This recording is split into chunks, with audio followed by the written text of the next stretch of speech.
and we are live with episode 32 of the Wake Up podcast. And on this episode, I've got a impromptu set of guests together.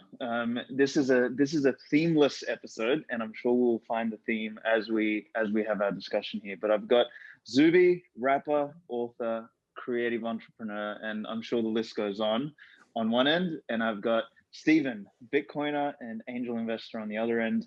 Boys, I'll let you guys do a better intro of yourselves. Take it away. Sure thing. So I'm Zuby, independent rapper based in the UK, author of the fitness book, Strong Advice, host of the Real Talk with Zuby podcast. I do a whole bunch of different things and happy to be here. Awesome, man. Thank you. Yeah, and Stephen Cole, really cool to be here. Angel investor, been in the Bitcoin scene for a while.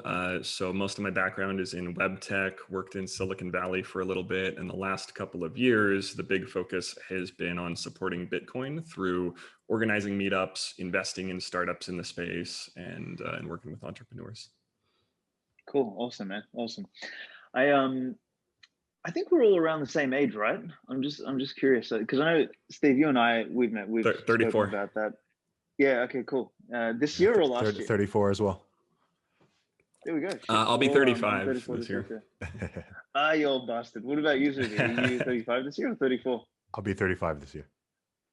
Okay, there we go. All right, so I'm clearly the baby here. I'm the Padawan. Well, guys, before we kick in, so I'm actually curious. So Zuby, you and I haven't met yet, but Stephen and I met. Was it Bitcoin 2019 we first met, right? Yeah, that was the first time in person. Yeah. Yeah, in person. Yeah, so we sort of chatted back and forth on Twitter back in the early days of Bitcoin maximalism on Twitter, and we caught up, and then I think the next time we hung out in LA, right? That's right. Yeah, grabbed brunch with a good little group. You, me, Robert Breedlove, I believe. Brecky. Yeah, I think Brecky was there. Yeah, that was good. That was just at the beginning of my nomadic journey, and little did I know that 5 months later the world would be in communist lockdown. Yeah, talk about you got to win the game of musical chairs there.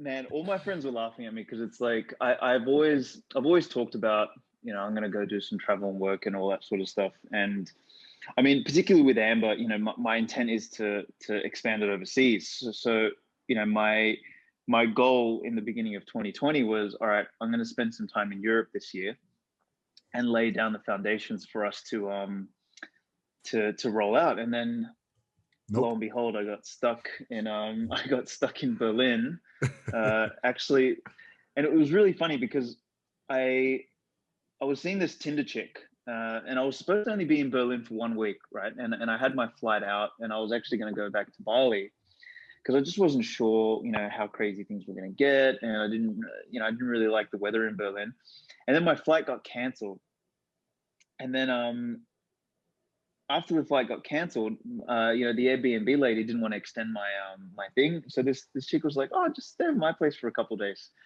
And I was like, "Okay." So I stayed over her place, and then on the second day she comes back, and she's got like this. Her face is white, and she looks at me, and I'm like, "What's up?" And she's like, I'm like, what happened? And she goes, I've come into contact with someone at work who's got corona, so I put our names down for quarantine. I was like, what? And she's like, yeah, we've got to stay together for like that was 2 weeks. That was her trick. That was her trick. She likes you, man. She likes you. She's like, I need to lock this guy down, literally. Man, I was like, what the fuck? So I thought, okay, in some part I thought this was going to be okay, but man, she turned out into like the social justice warrior of the century. Oh no. And she's like sitting there, man, it was so bad. She was like, the government should just lock everyone down and not let anyone out because that's the way to fix this. And I'm sitting there like, what? And like from the start, the lockdowns like really enraged me. And I was like, man, what did I get myself into? And like the tension was like building, and like the first week was kind of okay. The second week was like we were just arguing because all she did was spend her time like I'm sitting there working, and at that time, you know, if you guys remember, like Bitcoin was like crashing, like everything was going fucking mental, and I'm like working 24 hours a day, like around the clock, and she's just taking drugs and watching Disney Channel and playing fucking puzzles and saying we should lock the world down. And I was like, man, these people are fucking insane. And then by the third week, I decided not to talk to her anymore and ignore her in my own house. And then she's like getting angry at me because I'm not talking to her. And anyway, I finally fucking legged it out of there. But it's been a weird year. But anyway, that's a fun dynamic. Yeah. The shit we get ourselves into. It's been such an interesting year with like I don't know if you guys feel the same way. You know, I've been a libertarian for a while, right? And so always very like minimalist government, virtually no government, in my opinion. Like I kind of identify with anarcho-capitalism. And 2020 was such an interesting test of that for me, test of beliefs, because originally when all the stuff started to go down in the early year, and you're just seeing like footage from Wuhan of people falling over on the sidewalks and then welding apartment complexes shut, and like the media over here isn't talking about it, I was freaked out. I was like, wait, maybe this is a huge deal. Maybe we're gonna be falling over dead and like bleeding out of our eyeballs. And so then it is tempting in those moments when you're really scared to just kind of look the other way when you see the government taking these measures to lock things down and you're scared, right? Because it's kind of working in your favor.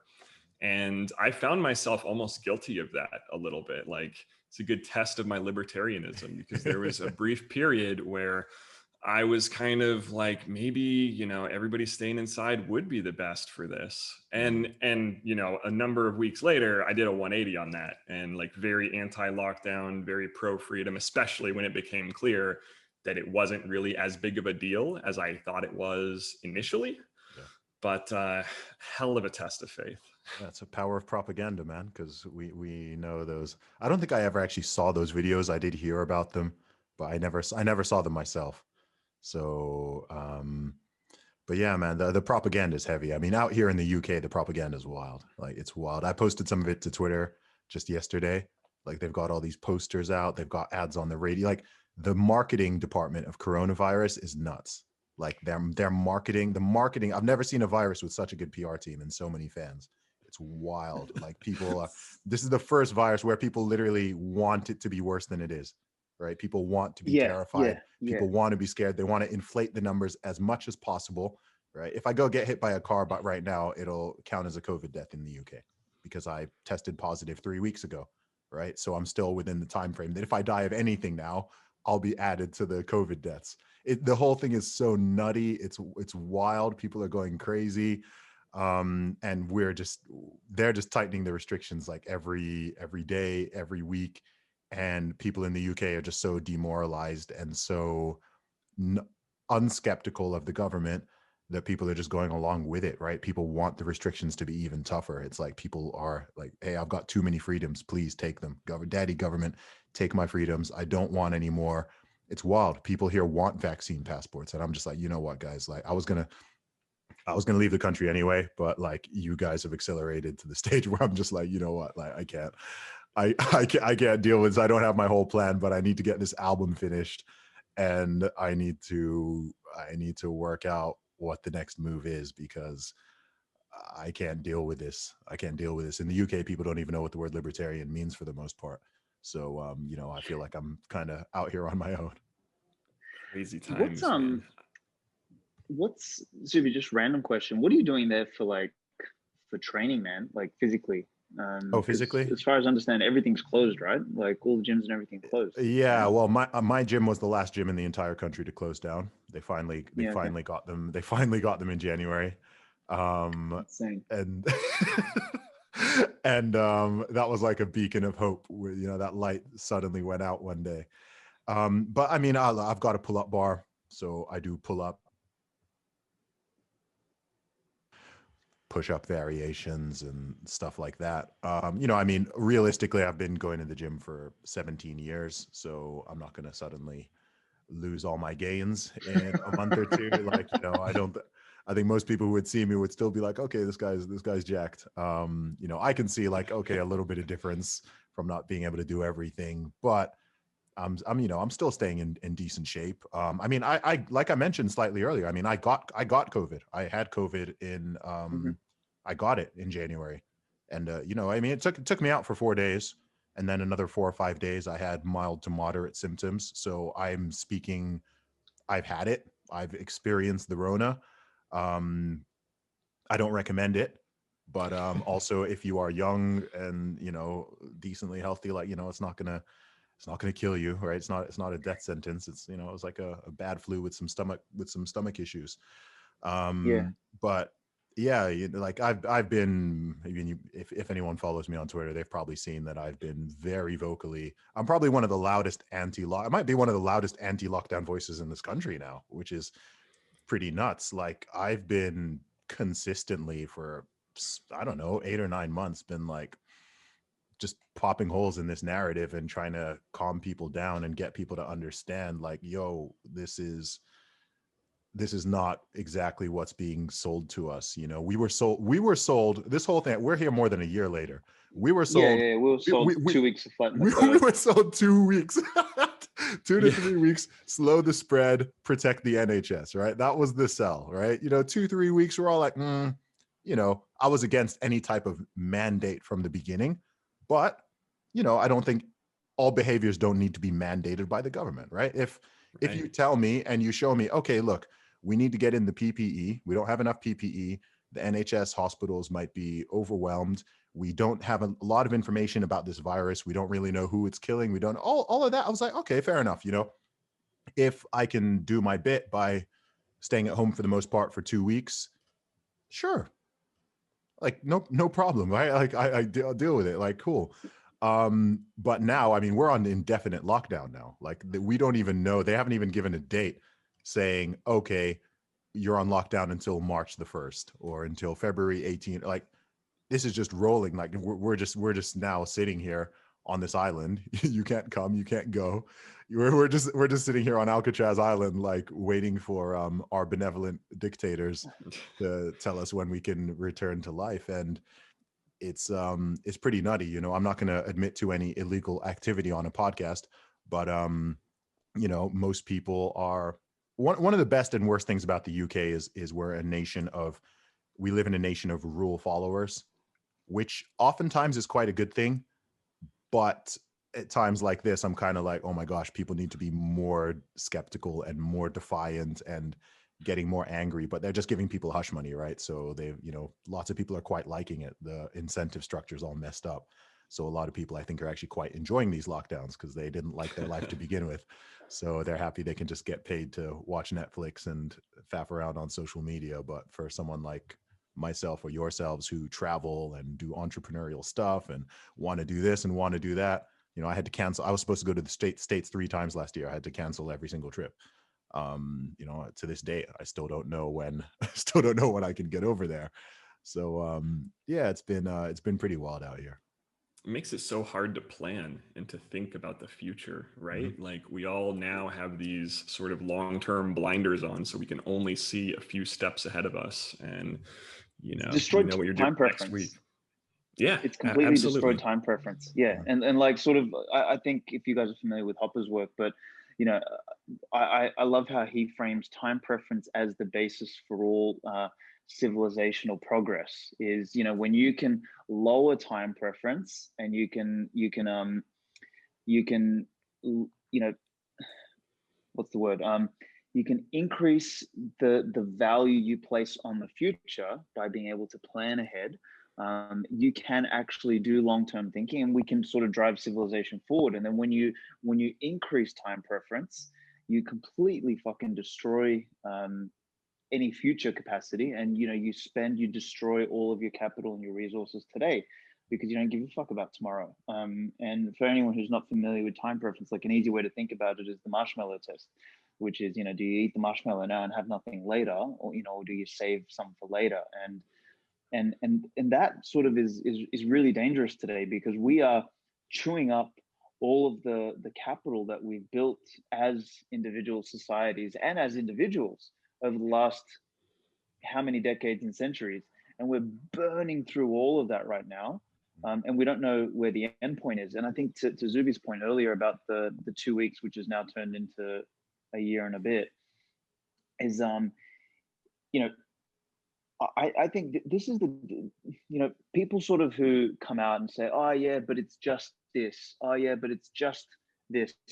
It will go back to normal. What they don't understand is how, precedents work, and also how the dynamic nature of society works. Is that society is never, it's not like we take a fucking snapshot and we can just sort of reverse the snapshot. As things change, and when you make a change, when you mandate a change on a system, the system absorbs it, the system changes. And then if you try and, apply something back into it, it's a different fucking place. Yeah. And that's what we've done with this. That's, the danger of the slippery slope that's occurred here is that we've now set the precedent that if a couple of people die, then we can lock down the world. And without thinking that every single year there is a new flu, there's a new virus, there's a new something, we just set the precedent for the lockdown of society for the rest of humanity. Yeah. It's clear a lot of people don't know what a compliance test is, like to me, the whole thing's been compliance tests. I mean, I think some people who Asch Experiment. Yeah, like some people before didn't understand, like some people who were really confused by my whole like anti-mask mandate sentiment.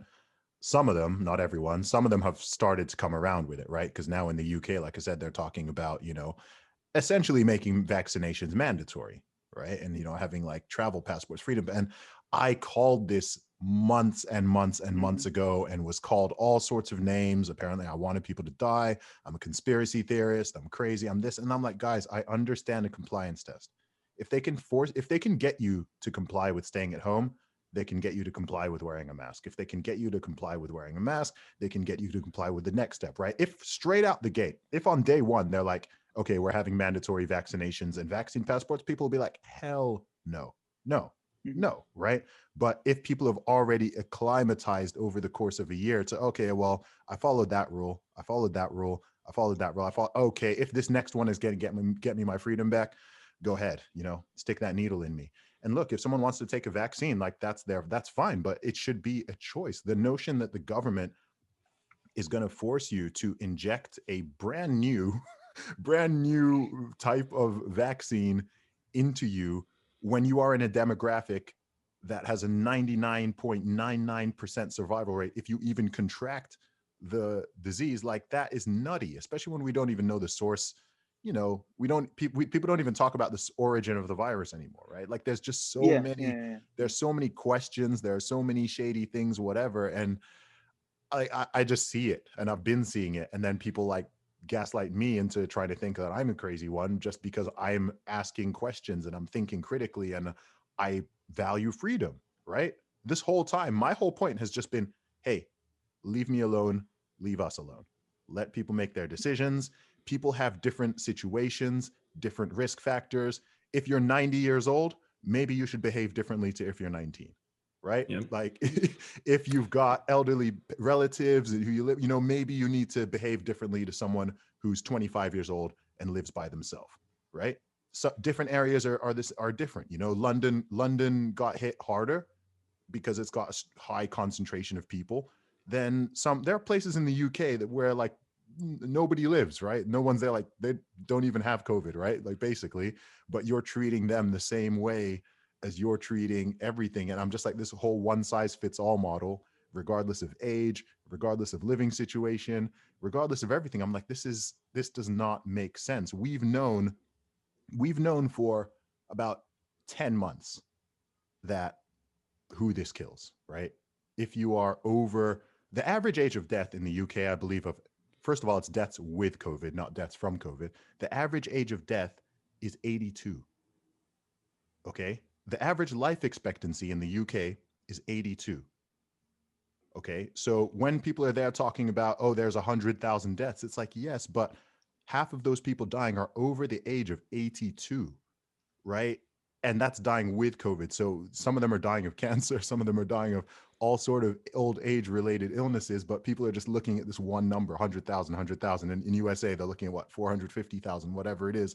And people are so fixated on this. Less than 500 young people with no underlying health conditions have died of COVID in the UK in the past year. Less than 500. So Yeah, please explain to me mental. why all of those people are locked down and being treated as if they have leprosy and are going to go out and murder everybody if they step outside. It's so crazy. And we're not thinking about, this is the first generation I've seen where so-called adults are putting themselves and their own fears and anxieties ahead of children, right? Ahead of I just children. wrote that here as my Really? point. It blows my mind. Yeah, holy shit. Yeah, go ahead, carry on from there. I literally just typed here as a note, the first generation in history that's sacrificing the young for the old. Yeah. Literally what I just wrote as you said that. Wow. Okay. Yeah. Yeah, so I'll let you carry on from there, man. I was rambling a bit. Well, dude, no. It's spot on. It's the most selfish thing. Like, I feel like everything is upside down at this point. It's like, healthy, to stay healthy, you should stay inside, don't get any sun, watch Netflix and order fucking Uber Eats. Mm-hmm. But it's dangerous to go outside to exercise, to get fresh air and to move your body. Like, that's apparently bad. And it's, and I also want to talk to what you were talking before about the conditioning is, and this is also tied to the slippery slope concept, which is, people think, German SS Nazi prison guards were like Nazi prison guards from day one. And it's not what happened. They were it was the step-by-step transgression of their own values that, little incremental transgressions of their own values push them step by step over a number of years into being complete fucking deranged maniacs that wouldn't view other human beings as humans. They viewed them as, sludge or whatever. And the capos too, who are people inside the prisons who decided to treat their fellow man as a pathetic piece of sludge so that they could, protect themselves. And that's sort of what we're seeing play out in the world, but in a less overt, more covert capacity is, dob on your friends, fucking shame anybody that's not wearing a mask. Like these days, if you don't wear a mask, it's like you've got your dick hanging out. Yeah, it's the same. It's like you're naked. It's the same psychology. Obviously, we're not saying it's the same severity, but it's the same psychology, right? It's the same psychology. That same psychology of, look, the main reason why people wear masks is not because of the virus. It's because of the social pressure. Because of peer pressure, right? Because they're told to. Yeah, exactly. If you go into the supermarket and there's 200 people in there and 199 of them are wearing masks and you are not, you feel a certain kind of way, right? If you go in there and 199 people aren't, I mean, you can see it in people's masking behavior, because if the majority of people are wearing masks, most people feel compelled to wear one. If the majority are not, they don't. I've had times like I'm not wearing a mask and someone's wearing one, and they speak to me, and because they see I'm not wearing one, they pull down their mask to talk to me. I'm like, well, if the fear was the virus, you wouldn't be doing that, right? You just have it there. And so it's like this huge game. We're caught in the middle of a Milgram experiment, an Asch experiment, the Stanford prison. Like we're caught in the real world version of it. We're just the intersection of all of them. We're like living in the real world version of all of these things where everybody to some degree, even the believers, even the true believers, know that to some degree it's a bit of a game. Right? Everyone knows that it's a bit of a game. And it's so politically charged too. You're right. I think it's all about signaling at this point. And it's to the point where everyone is walking around in their day-to-day life and they're trying to just very quickly put people into the bucket of like my team or your team. Like, are you good person, bad person, red team, blue team, whatever it is. And there's signals, the mask being probably the most prominent one nowadays. And then it's just a very divisive time. And I worry that if that trend continues, like incrementally, we work towards some civil war type of stuff. And do you know the worst part of it is this whole thing has been propagated. Like I put the blame of everything firmly at the feet of governments and the media. Yeah. firmly, right? And so go ahead, Stephen. No, I think there's a strong correlation that I've noticed, especially in people in my life, among like how much mainstream media you watch and how you feel about all this, right? Look. My mom, love her to death. She's retired. She just kind of cranks CNN at max volume all day, and she's terrified. And it is, it's programming to a large extent. So and it also sets people at like. So instead, you've got people, fighting, pro-mask versus anti-mask, pro-lockdown versus anti.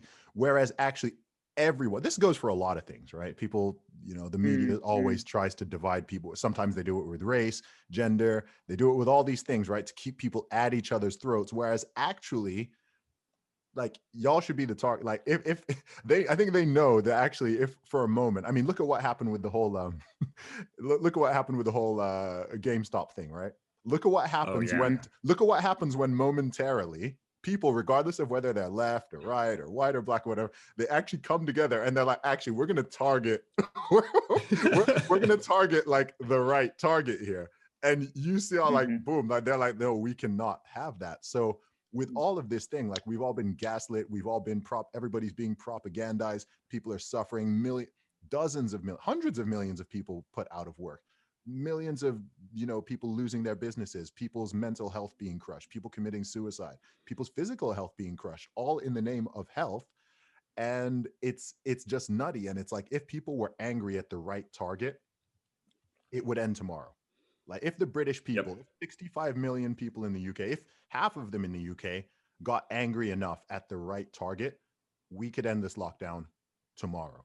But instead, people have been programmed to think that I'm the enemy, right? I'm the enemy, or that person not wearing the mask is the enemy, or this neighbor who went out twice in a day rather than once is the enemy. And people are like set against each other now. And it's just like, man, like the media has done this to you. The media. Mad world, man. The government has done this to you. And it's so nutty how quickly it's happened, because I'm like, you guys, people will be screaming at me all day. Like it's in real life, no one says anything, but on Twitter, people are there like yelling at me all the time. And I'm like, all this stuff you're saying, I'm like, did you believe that in 2019? Right? Did you have that attitude in 2019? Did you believe? No, you didn't. I've just stayed the same. I haven't suddenly decided, oh my gosh, it's like we're living in this time where people can do anything, and you just say, oh, because virus, because pandemic. Yep. And I'm like, it's the default. It's just because pandemic. I'm like, no, it doesn't work like that. We've been living amongst viruses, all types of pathogens, our entire lives. At no point did we go, oh my gosh, the flu is really bad this year, so we need to shut down the entire economy, put everybody under house arrest, regardless of their age, regardless of their health status.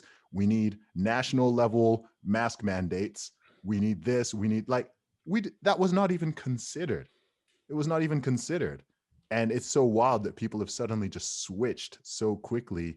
Yeah, like, I mean, people are like, why? I mean, you shouldn't even need to justify why you don't wear a mask, right? People are like, why aren't you wearing a mask? I'm like, I don't want to, right? Like that answer was perfectly suitable up until 2020, right? If you're walking down the street and you're not wearing a mask, someone's like, hey, why aren't you wearing a mask? I don't want to wear a mask. Like, why should I have to? And it's like, we are treating everybody as if they're diseased. Like, that is a pathology in itself, right? It's extremely dangerous. Nation of hypochondriacs, nation of Munchausen by proxy, treating everybody as if they are diseased. That is not healthy. This is going back a few months ago, but I remember when after they did the first lockdown, and the first time I saw some of my family after a while, and I saw like my niece and my nephew, and like, I'm actually just remembering this now, and like, they weren't sure if it was okay to hug me or not. They took the cue. They took the cue from me. So they were kind of, and I was like, come on, guys. And then they ran over it, and I was just like, that's sad, and that was months ago. So, I mean, imagine like all these children who are there, and, they have, some of them haven't been going to school for a year now, just all the social interaction, all the development, let alone all the debt they're going to be saddled with in the next couple of decades. It's just like, I don't know, like the harm that's being done to me the harm that's being done by the measures is clearly worse than the harm that's been done and is being done by the virus itself. I've thought that for over 6 months now. It's just crazy to me. Well said. I couldn't agree more. One thing that does make me optimistic in it all, like as frustrating as it is to see the direction that most of society seems to be moving on this, and thinking about the impact on children, the cost to the future, one thing that does make me optimistic is the fact that we can have conversations like this, and like the internet exists and Twitter exists. And sometimes I think about, what if all this happened, 20 years ago, 30 years ago, when they control the communications channels, when everything's centralized, right? It's like mainstream TV, mainstream radio is how people hear about stuff. No, And I wouldn't actually agree with you there, Steve. I actually think a lot of this has been propagated because of social media and because of people's, exactly. I actually think that this could not have happened without Twitter and Google and YouTube and all of that. So I agree. Because I actually think this has been this is hysteria at the level of the masses. Yeah, it probably, like, it definitely amplifies it in either direction, right? So I guess if you are the type, if you're kind of programmed, or for whatever reason you are feeling scared of this thing, you're on a certain side, you can amp that up by, taking in the flood of information out there on social media, subscribing to certain people on Twitter, following certain people on Twitter. But it's so refreshing. Like, I think what would be a very dark place is if this were all happening in the world and there was no way to kind of connect with the minority around the world who believed what you believe and feel the way you feel about it, Like this conversation right now, super refreshing. Seeing the stuff that you guys have been putting out on Twitter about this, super refreshing. It reminds you that you're not alone, you're not crazy. And that type of communication and like building that little community would have been really hard, in a time before. But you're absolutely right. Like, it does kind of, like, on both sides, the freedom side. The knife cuts both ways. The knife cuts both ways. It's like the amplification, I think, is the right word here. And the thing is, the scales were tipped on the side of fear and hysteria very quickly, and that was the meme that took hold. And that was the slippery slope that we went down because, and I actually think Zuby kind of alluded to this earlier, is just this. Actually, me, Francis, and Dave Bradley, we did a podcast about 5-6 episodes ago, and we sort of talked about this. And Francis articulated it like this. He said, a lot of what we're seeing in the world today is a result of the incessant, he called it ass covering and plausible deniability that has emerged in the world, which is, it's not my fault, it's not my responsibility, pass it on to someone else. And I kind of articulated that as the, what I like to call the renunciation of responsibility. And what we've sort of been, and this is sort of how society's structured, is that, we're young, we're impressionable, we're creative, we're individuals. We get thrown into these state indoctrination systems that are known as schools. We get the very individuality beaten out of us for 12 years. And we sort of get taught to regurgitate and to not think critically or think for ourselves, but to just parrot what someone else says. Like it's school is actually one big Asch experiment in many ways. And we come out the other end, and sort of those of us who are creative enough to, or strong-willed or strong-charactered enough, the three of us on this conversation, and, others probably listen to this, can, I guess, buck the ramifications of such conditioning, and our interaction amongst each other sort of helps reinforce that. And sort of maybe our contrarian nature, and throughout life maybe we've been rewarded for being contrarian in some way, shape, or form, or we've had good teachers or mentors or parents and stuff like that. So there's always these sorts of seeds, but by and large, I think the world has become so built around dependencies. It's almost like, you guys know the concept of just-in-time supply chains, right?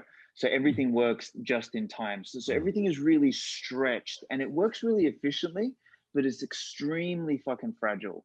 And I think we've got a just in time, almost like society, in the sense that everything is so thinly veiled, thinly stretched, that there's no robustness in the system, so that when something reverberates, it fucking goes through really quickly. And we are all dependent on something else, on someone else to make the decision for us. We're dependent on other places to think. We're dependent on, government to make the decisions for us. We're dependent on banks to hold our money. We're dependent on all sorts of stuff. So we've almost, the walls that have protected us have become the walls that now imprison us. And that is, that is, we're seeing the ramifications of that. So as much as, like, I agree with Zuby, what he said about the government and the media being to blame, but as much as them, it's us that are to blame as well, because we've been the ones who fucking fanned this thing in, like, maybe we haven't fanned it. I guess, the media and the government have fanned the flame, but we sort of have, we're as guilty. And this is where for me, I've been most disillusioned over the last year. It's like my life personally hasn't been that bad. I've sort of been, I've managed to make my way around the lockdowns. I'm in a sunny place now, enjoying the beach and, girls and this and that. So I've got, my business has been going great. Everything's been going great. But so when I get up and talk about this shit, I'm not complaining saying, oh, poor me, I'm a victim. Yeah, man.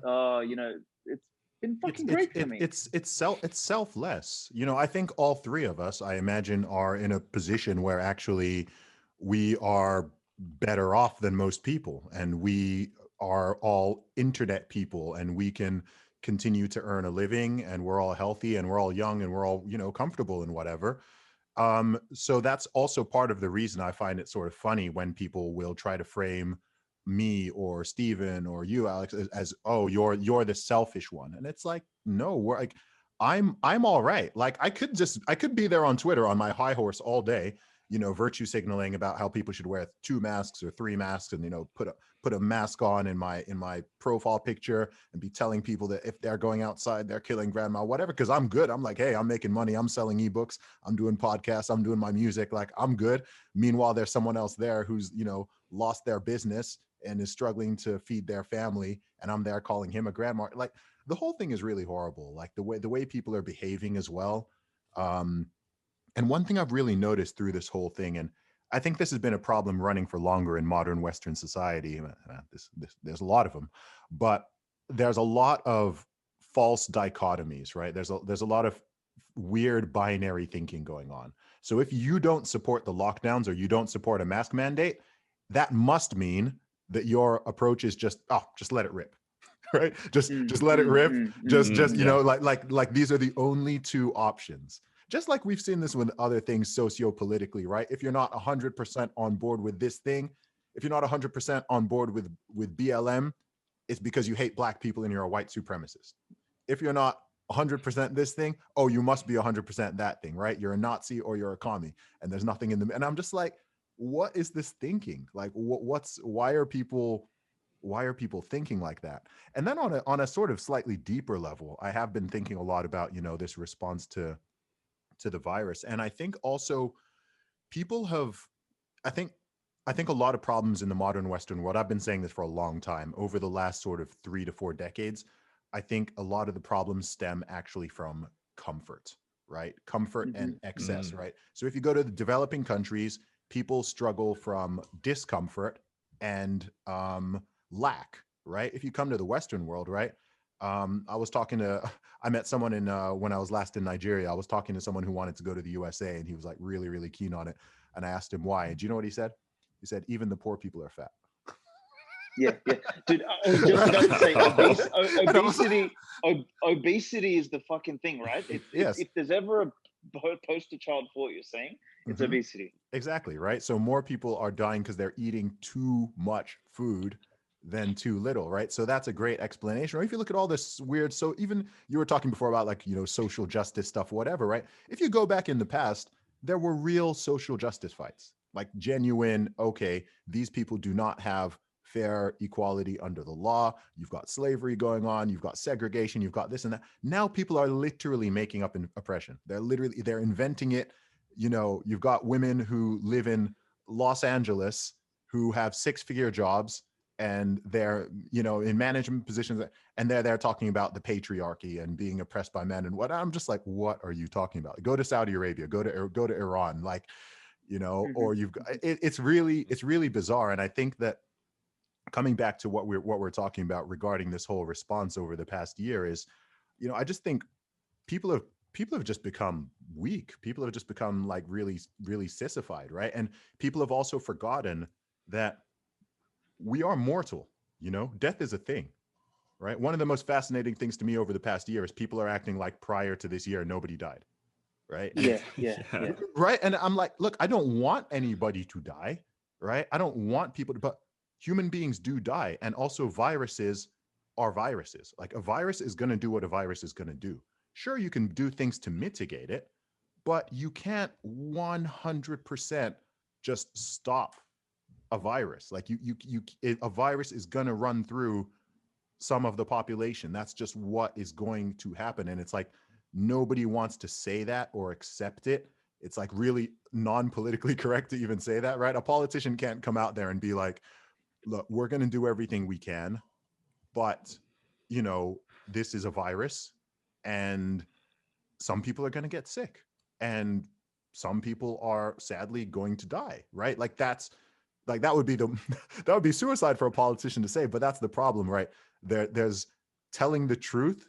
We live in a society where telling the truth is not the optimal thing to do, at least in the short term, right? I think in the long term, telling the truth is always the right thing to do, but telling the truth, it can get you canceled, it can get you deplatformed, it can get you to lose votes if you're a politician, it can get you to, so people are incentivized to lie, or at least to hide part of the truth. And we're just living in this whole game where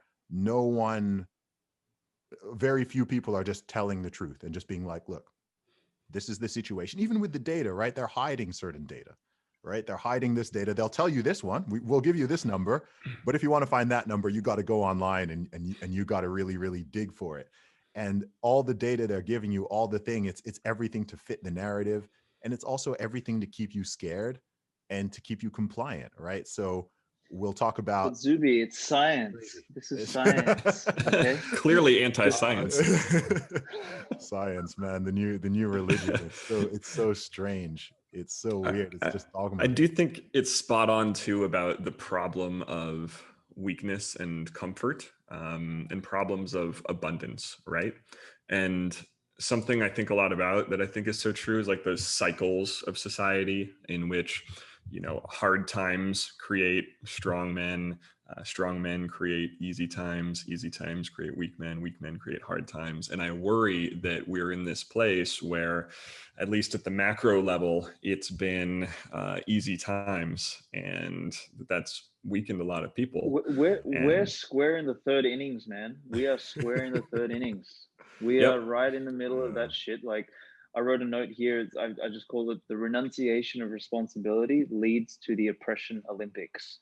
So, like, to sort of tie into what Zuby was saying earlier, is that, in the absence of real problems, what we've started to do is we've started to create problems out of fucking thin air and complain about who's most oppressed. And literally, I call that the oppression Olympics. Yeah. It's like, I've got a gold medal, like, such a perfect term for it. Love that. It is. Yeah. Seriously. Yeah. And it's just that victim mentality, because it's I don't want to take responsibility for my own shortcomings, so I'll blame it on someone else. And I'll like and it's just that's the real toxicity, not masculine toxicity or whatever other fucking thing is labeled as toxic today. And also want to throw in one other thing there around what Zuby was talking about, which is the 100% on one side, 100% on the other side. Is I did a talk a little while ago on one of the early episodes of the Wake Up thing, actually, was I called it "Tyranny is the Deliberate Removal of Nuance." Yes. And I think that is like so important. And what inspired that was actually this video that I watched. And it was actually in the UK. It was this one, you guys might remember it. It was this one skinny white dude standing outside like this shop or whatever it was. And he had a sign which said, I support the right to discuss ideas openly. And he's just standing there with that sign. And there's this mob of BLM supporters. And, you know, it's all these like, of course, like, you know, there's a couple token black people in there, and then there's all these like angry white bitches, right?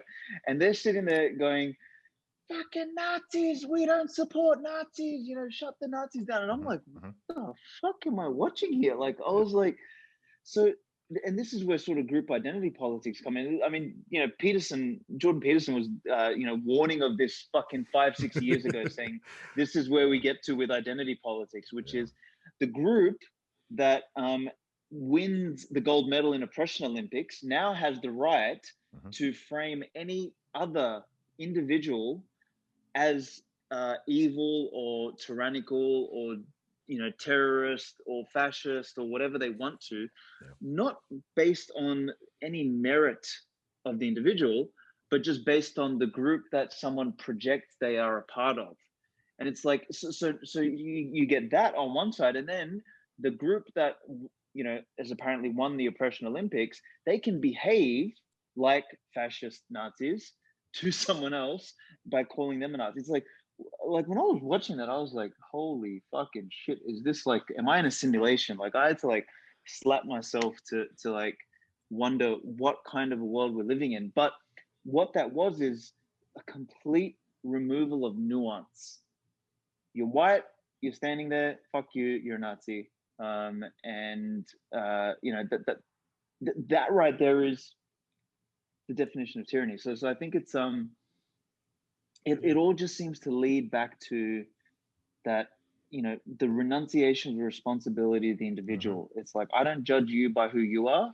I have to, you know, apply some fucking labels. I have to assume that you can't make any responsible decisions on your own. Somebody else has to do it. And the group that you're in defines who you are.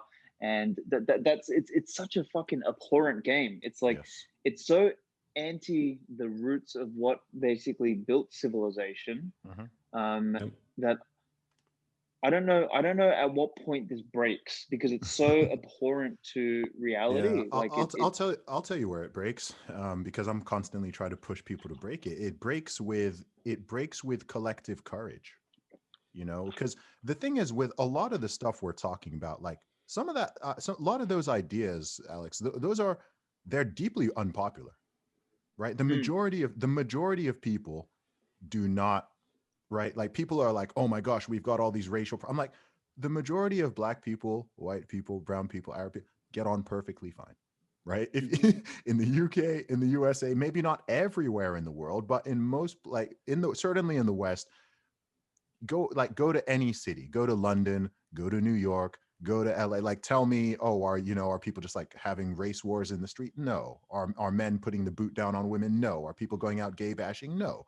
Right? We live in such a tolerant society and like truly diverse. And it's almost like there's always going to just be that tiny percentage of people. I mean, this is the story of humanity. It's the same with crime. It's always a tiny percentage of people screwing things up for everybody else. It's always what it is, right? Like, why do we even need prisons?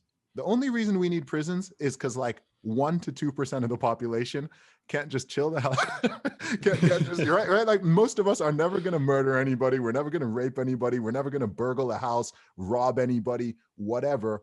But there's always that small percentage cast across, you know, hundreds of millions of people or billions of people, and they cause the problems. It's the same with this identity politics stuff. Most people do not think, oh, you're white and so you're racist, or you're black and so you're this or you're this. Or like, most people don't actually think that. Most people aren't in favor of universities having racially segregated dorms. Most people are not in favor of a lot of these terrible ideas, which are now infecting every institution. But people are cowed. I receive messages every single day. Every single day I've been talking to people for years, like, oh, I work at this country, I work at this company, I go to this university. I tweeted something today, which is a real thing, right? I get people DMing me all the time who are like, man, I love your stuff, but some of them don't follow, some of them won't even follow me on Twitter because they're afraid that their colleagues would see, oh my gosh, you follow Zuby. Or I had someone say that they can't follow me because their colleagues will call them racist. It's like, right. So you can't follow a black guy on Twitter. You can't follow a black guy on Twitter. As a white guy. It's not anti-racist enough, man. You're just like, what is this world we're living in, right? Like what is going on? But people just don't have the proverbial balls. Like people need to, and this goes for employers as well, right? Because people are like, oh, I'm gonna get fired from my job. I'm like, look, employers need to man up as well. Employees need to man up, colleagues need to everyone just needs to man up, right? You can just have one social justice warrior on Twitter who tweets at one company, and the company will like cancel a whole line of products, or they'll go, and I'm just like, just ignore that person. They don't matter, right? It's a game to them. They're just going around saying, oh, can we target this person? Can we get, like, as someone who's dealt with with several dozen Twitter mobs, I can tell you it's not actually that scary, right? Because they'll go for you. They'll go hard on you for about 24 hours. And if they see you're not a weak target, they will move on and they will find a weak target, right? I've had so many mobs come after me and people are like, oh my gosh, you're going to get canceled. I'm like, dude, like these people are cowards. They're lame. Like if we were in real life, they wouldn't say jack to me. Like, whatever, I don't care. I'll make them look stupid. I'll play them at their own game. I'll make them look silly. Like, you're not going to win. But most people don't have that fortitude to just be like, you know what? No, like this is a bad idea. You know, they'll be sitting in their work and they're talking about, you know, they'll be getting lectured about how everyone white is has privilege and how this and that, right? They'll be sitting there, or, you know, getting their, what is it called? What's that training called? Unconscious bias training and diversity. Oh my God. Like they'll be getting indoctrinated into all this critical race theory BS. And instead of just collectively going, you know what, like, no, we're not going to do this. This is a bad idea. Like we don't need this. It's going to do more harm than good, etc.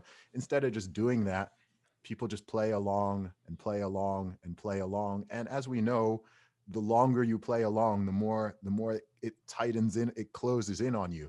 And I get so many people when I'm trying to like embolden people, they're like, yeah, but Zuby, you know, I've got a family, I've got kids, whatever. And I'm always, look, I understand that, but this might be the most important thing I say on this podcast. Think about the world your children are going to inherit, right? Because if you keep playing this game, it's going to keep getting worse. Right? It's worse now that all this woke stuff has gone off the rails, right? It's way worse now than it was in 2015. And it was worse in 2015 than it was in 2010. And it was worse in 2010 than it's going to just keep going. It's going to keep going. I mean, if you let these people have their way, then within a decade, you know, you won't be able to say anything. You won't be able to do anything. And I'm just like, do you want your kids to inherit that? Do you want them to not have freedom of speech anymore? Do you want them to not have all these things? So I encourage people to kind of think longer term, like Jordan Peterson says, right? Rather than just doing what is expedient in the short term, think long term and sort of take that stand and, you know, just be like, you know what? No, I mean, and that's what I've done. I mean, and before we jumped on the podcast, Alex, you were saying, yeah, Zuby, you know, you're in the world of music, right? Like you're in the world of music and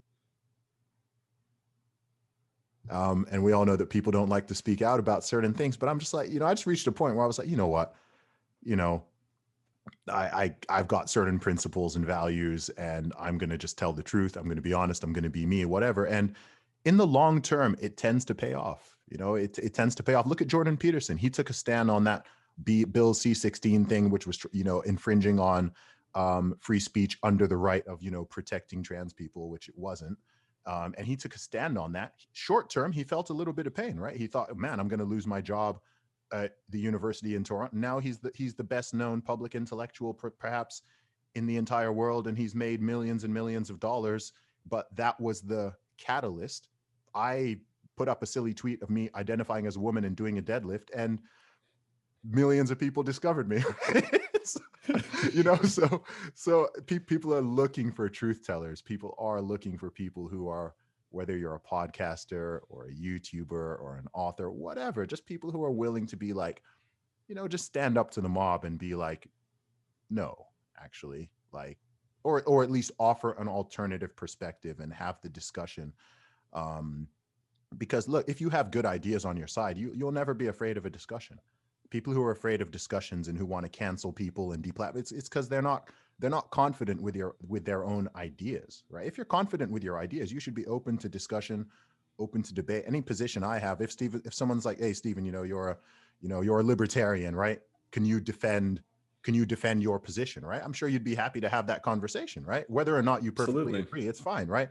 I have my belief in things, and I'm like, anything I believe, I'm happy to defend my position, right? Whether or not I'm going to change someone else's mind, I don't know, but I'm not afraid of the conversation. I'm not like, oh my gosh, like you don't believe in the exact same thing I do, so I need to get you banned from social media.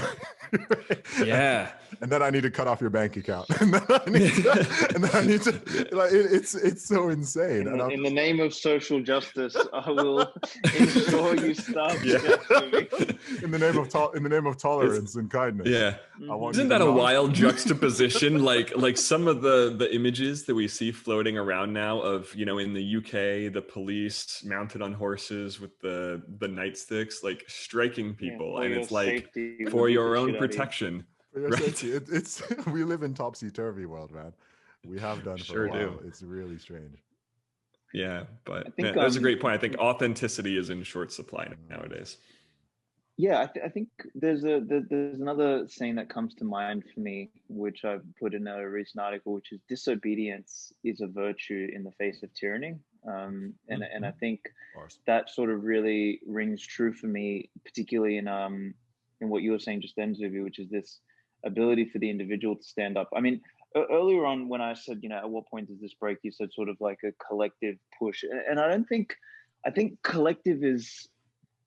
I'd like to sort of dig on that, because I don't think anything happens at the level of the collective. I think everything happens at the level of individual, but it manifests as a collective meme, not because the collective did it, but because individuals stood up and do it, and the meme spread.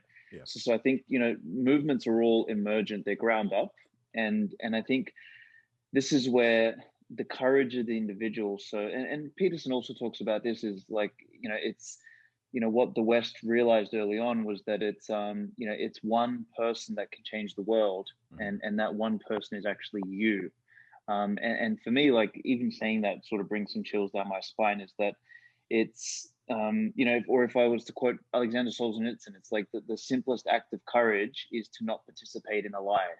And for those who don't know Alexander Solzhenitsyn, he was the one who wrote the Gulag Archipelago. So he was thrown in the gulags back in the time of the Soviets. So these things for me always ring true, is that it's, courage happens at the individual level. And it's something that, it's not courageous to run with the sheep.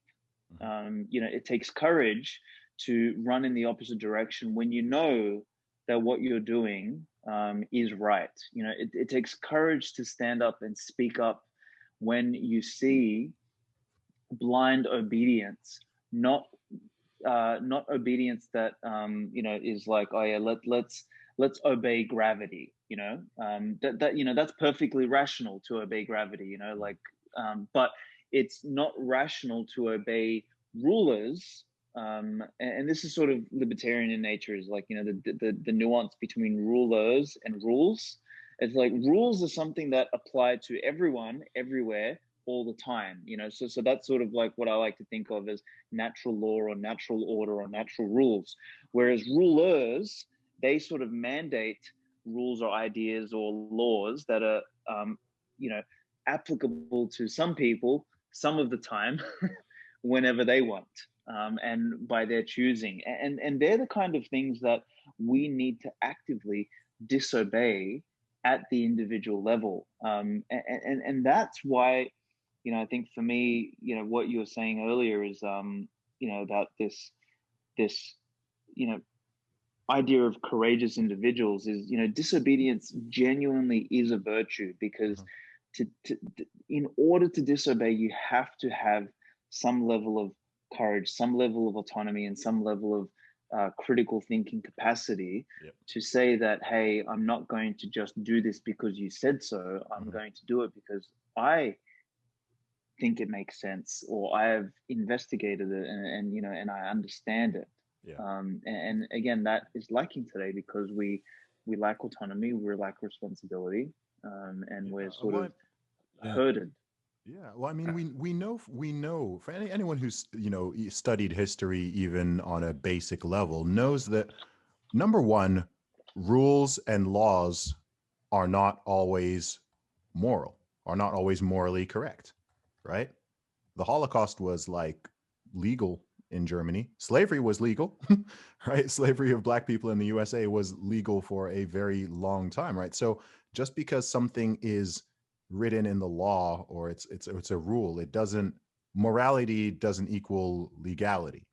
Firstly, obviously that concept could potentially be taken too far if someone has a dodgy moral compass, but that's the first part.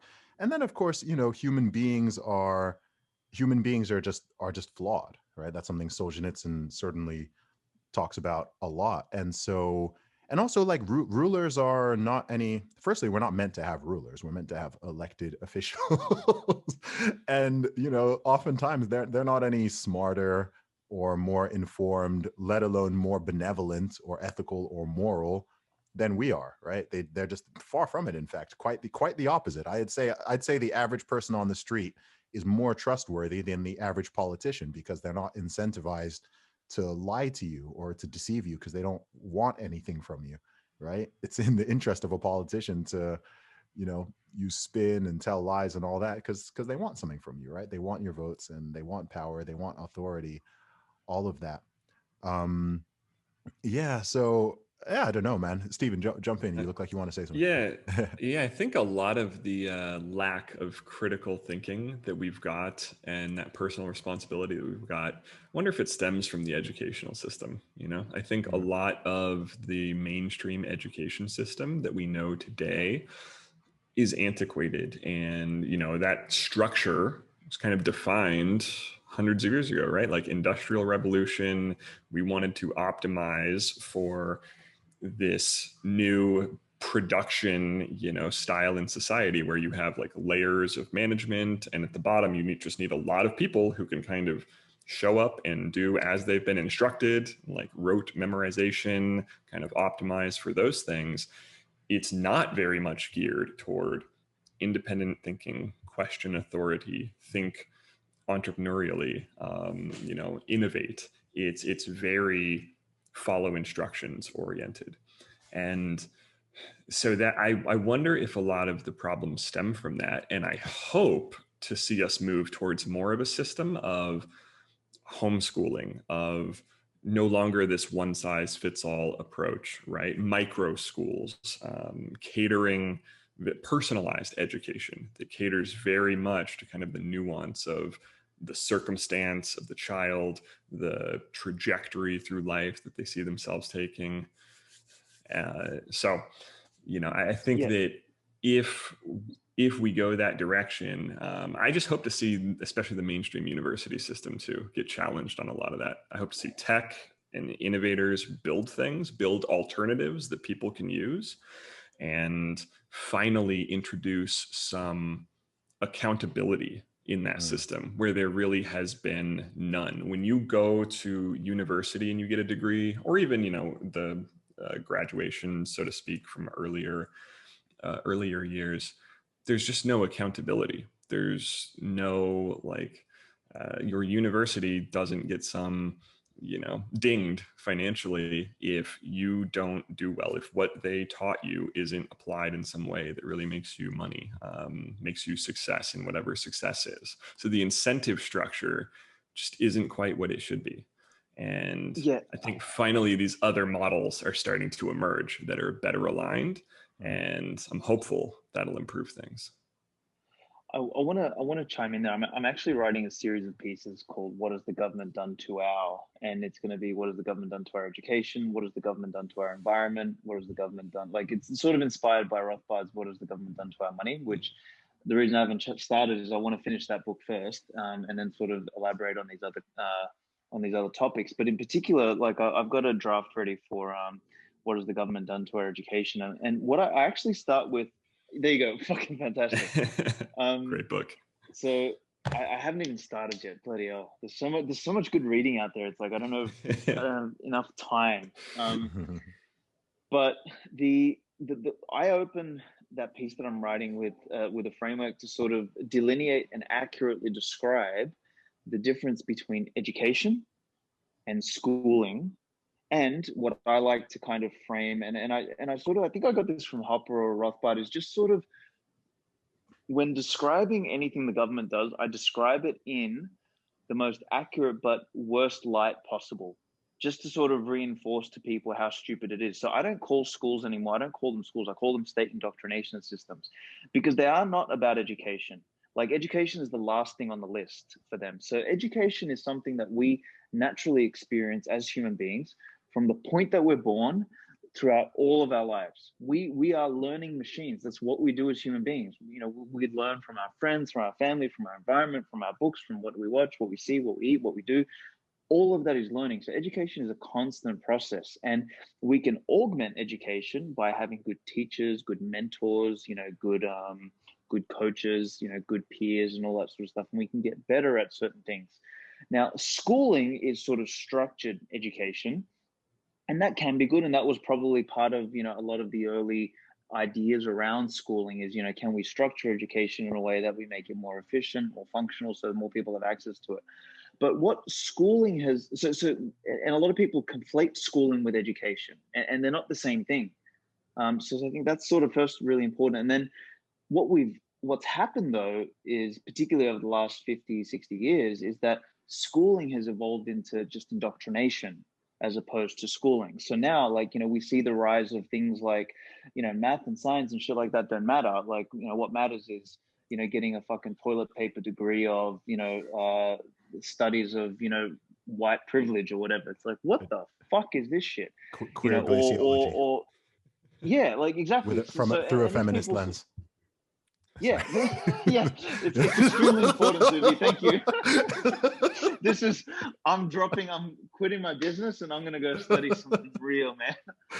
But it's so I would 100% agree with you, Steve. Like, I think that, like, if we sort of look at the roots of where a lot of these problems are, that is one of the biggest ones. But I would also go and venture to say that, and this ties in with Bitcoin and why Bitcoin fixes this. And I think a lot of people underestimate the power of the Bitcoin fix to this meme, is these state indoctrination systems are actually bankrupt. They don't work.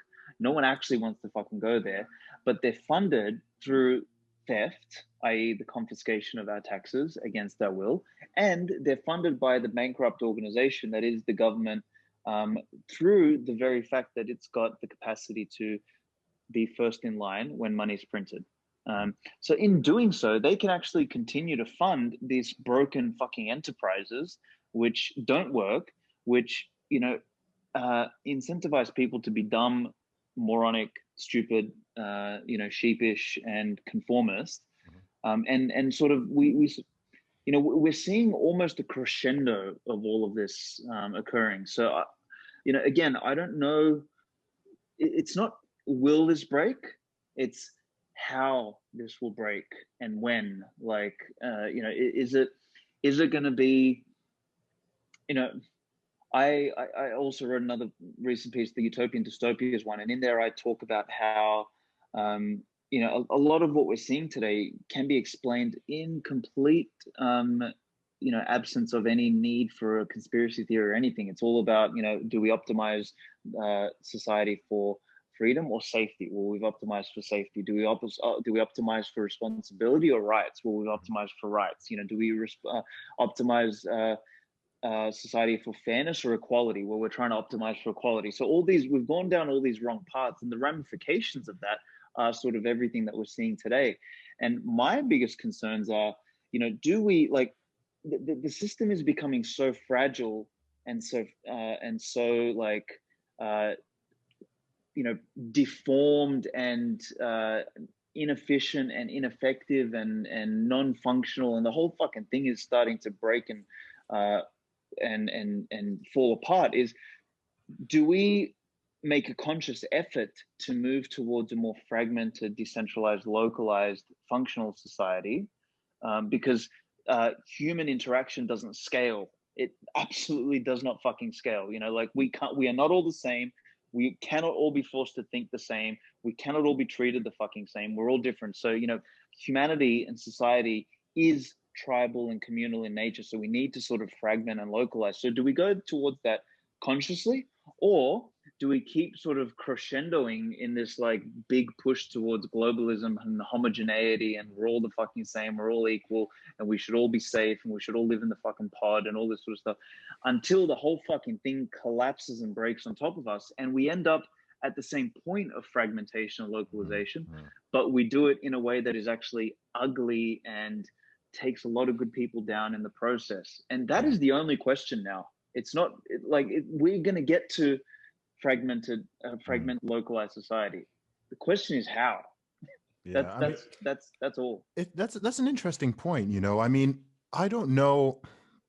Maybe I'm more optimistic in this sense, in that I don't know if that is inevitable, and I don't know if it's as simple as that binary, right? Because I would say that in the world we live in right now, you know, I know a lot of stuff is messed up, but we still live in the, you know, safest and most peaceful and most prosperous time and place ever in history at any time in the world. As annoying as certain things might be, like we said, I think some of that is the cause of some of these problems.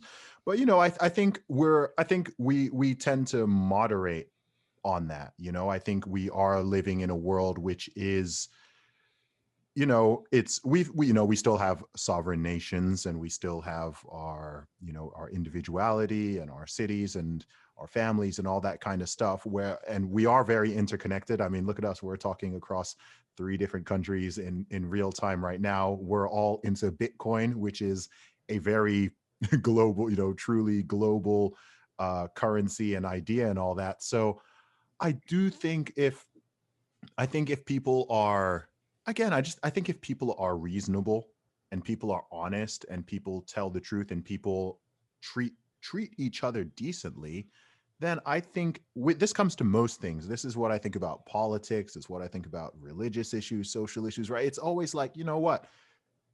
Most people are already, in real life, most people are already like playing this pretty well, right? Like most people are decent.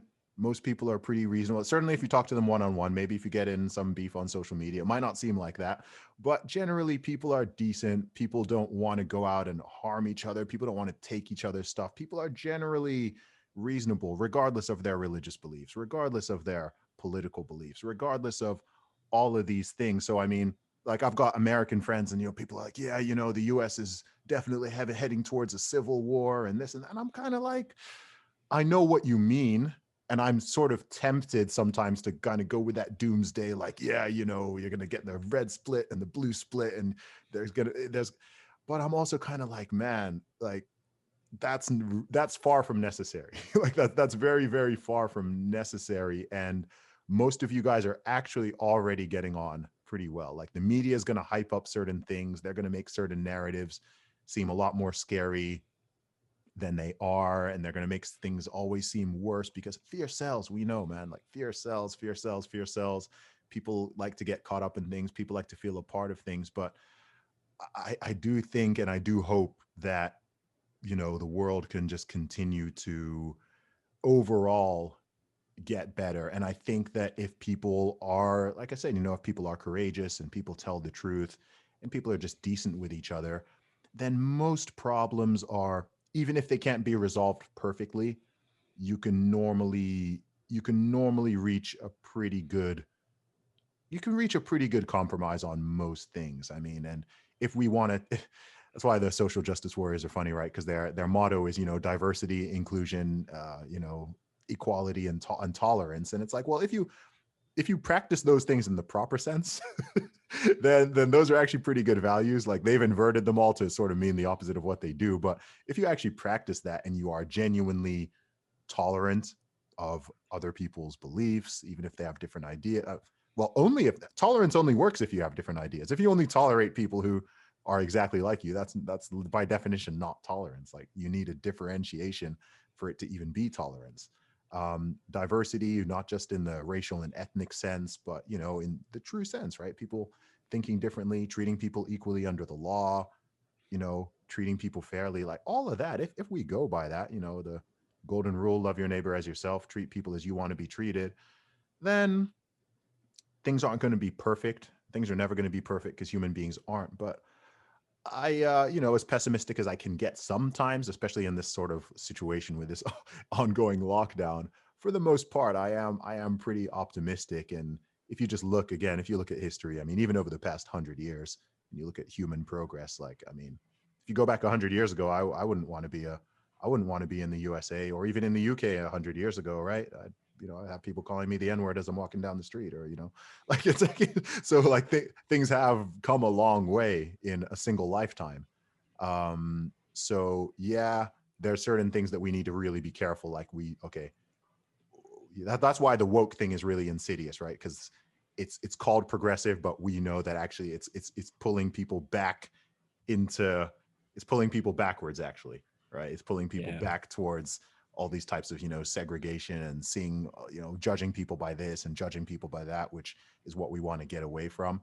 But I think as long as we can, you know, keep that at bay, then actually the majority of us who are decent and peaceful and whatever, you know, we can do our thing and be left alone for the most part, and get on with each other, you know, rather than constantly trying to step on each other's toes and infringe on other people's, you know, rights to just do what they want that's not harming, maiming, or killing anybody. Yeah. When I think about how the future might play out, I agree. Like, I feel very strongly that eventually we get to a place where society is, like you were saying, Alex, more localized, more fragmented, more decentralized. And so the main question for me is kind of how, like, what's the path there, right? And I kind of see this whole spectrum of ways that it could go. And on one end is like the peaceful upgrade path, and we all kind of hold hands and sing kumbaya and embrace this like march towards this more decentralized future. And then on the other end of that spectrum, there's this kind of dark, violent, dystopian way that it could go. And the approach that I've found that just helps me stay sane and thinking about it is like, think enough about the dark path to just make sure you're sort of, you understand what that might be and you're kind of prepared for it, but just don't spend too much time in that headspace because it leads to a dark place, right? And some of the energy that you kind of manifest outward in your communications day to day, that can be this, lead to this self-fulfilling kind of phenomenon, right? Where you think so much about it that you just expect it, and then you kind of bring that into the world. And so I like prepare for the dark path, but work toward and hope for the just peaceful, prosperous path. Yeah, that's a great point. I think it's really important to understand, and it seems like we've all sort of studied 20th century history a decent amount to sort of, you know, have our beliefs. And I think it's really important to know how dark society and humanity can get, right? That's why I think it's important to go back and like, okay, like let's look at all this really awful stuff. Like, let's look at communism. Let's look at Nazism. Let's look at these genocides. Like, let's look at slavery. Like, let's look at these atrocities that happened so that we can avoid it. But also just so you know, both within yourself, but other people, you know, both how great human beings can be, but you also know how terrible human beings can be. And then with that knowledge, right, you don't want to be naive and think, oh, okay, everyone's just good and whatever. It's like, no, that's not realistic. But also, everyone's not just like an evil scumbag who's out trying to take advantage of people and harm them, right? That's also not true. So I think you can kind of approach it in a reasonable way and be sensitive to like, okay, stuff's kind of going in this. I think that's what we all feel uncomfortable about over the past year, right? We're all sort of feeling like, ooh, stuff's going too far to this way. And with my knowledge of history, like I'm not comfortable with this. Like, I'm not comfortable with the government doing that, or with, you know, neighbors snitching on each other. Like, that's got some bad overtones of things that happened in the past, right? Same with all this critical race theory stuff and you know, all the woke nonsense, social justice nonsense, is like, last time society was like trained to put race as the most important characteristic of a person and to judge them based on it, things went sideways real bad. Like maybe we should like maybe we shouldn't play with that idea anymore. You know, maybe that's not the best thing to teach our kids, right? Totally. But I think people who don't have that, who don't properly think about these things and consider them, they're more likely to sort of naively just be like, oh, well, okay, let's do that. It's like, no, we tried that one before, right? So why does socialism keep coming back? Because people haven't studied it. Right? Like, no, I don't see a lot of people. Yeah, people study Nazism. That's why they're not trying to repeat it, right? But people don't study socialism and communism. So that's why you've got all these young people who are out there with their hammers and sickles and you know. Absolutely. Like, and it goes back to the education system, right? It's not emphasized. Yeah. Exactly. Well, it's interesting. I want to pull on a couple threads of what you were saying earlier, Zuby. Is this sort of, I mean, it's almost you mentioned that we live in a better time and all that sort of stuff, and I only partially agree with that. So, you know, I think economic and technological progress has been so strong, particularly over the last 100 years, that it has happened in spite of the growing parasite that has been the state, that has sort of continued to leach and suck dry, or maybe not even suck dry, but suck from the productive capacity of humanity. Because when we look at the increased standard of living that, you know, someone like Steven Pinker, who I really don't like, would sort of talk about, and, you know, he'll say, oh yeah, we're living in better times and all this sort of shit, and he'll sort of point out to you know, things that are sort of driven by primarily economic and technological progress. You know, I think a side effect of that sort of progress is actually more tolerance. You know, when more people have wealth, you know, we naturally don't want to fucking rip each other's eyes out, because, you know, we sort of start to understand that in order for me to have wealth, you know, other people need to have wealth, and the more wealth we each have, the more we actually can transact and we can enrich ourselves. We start to become more cooperative in nature. It's, you know, an example I like to use is, you know, the so-called terrorists in Al-Qaeda and Bin Laden and everything, that hated the fucking US, but they were glad to take US dollars, you know? So it's like, it's money and commerce sort of bridges every single gap of any type of, you know, supposed issue we have with each other, whether it's racial or, you know, this fucking group or that group or whatever. So it's like commerce, economic progress is actually the underlying driver of all, I guess, freedom and liberation in society, because we start to get wealthier and we can start to think outside of the base survival needs. If I sort of throw a bit of Maslow's hierarchy in there, it's like, we're not fucking dying for shelter and food that we need to, you know, tear at each other in order to survive. So I think, you know, I would argue that we're probably not living in the best of times now. I think, you know, some of the better times were, you know, maybe a decade or a couple decades ago. I think sort of 80s, 90s, and 2000s were some of the best times in history. I'd also point to Hong Kong in the 50s, 60s, and 70s. It was like a bastion of progress. It was a bastion of creativity, of laissez-faire, of, you know, of economic, you know, liberation, of you know, tolerance of all sorts of different people. So I actually think we're now at a state where, what I was saying before, is economic and technological progress has been so strong that it's been growing despite the growing parasite that's been sort of sucking at the side of it. But now the parasite that is the state has grown so big, and particularly through recent things like lockdown, that have actually destroyed much of the economic progress and the economic tailwinds we've had. It hasn't really stopped too much of technological progress, but it's really, you know, put a nail in of economic progress. I think now we're at a point where we're going to start to see things, you know, the parasite's too big to continue feeding off an ever growing economy. So I think that the game changes here, and this is why I know my predictions or my predilection might sound a little bit darker than what yours might be, and I'm a little bit less optimistic than I am pessimistic, because I think we're not at a point, like, the narrative of things are always getting better. I don't think is justified, particularly right now. Like right now, I don't think it's like we were 100 times better 2 years ago.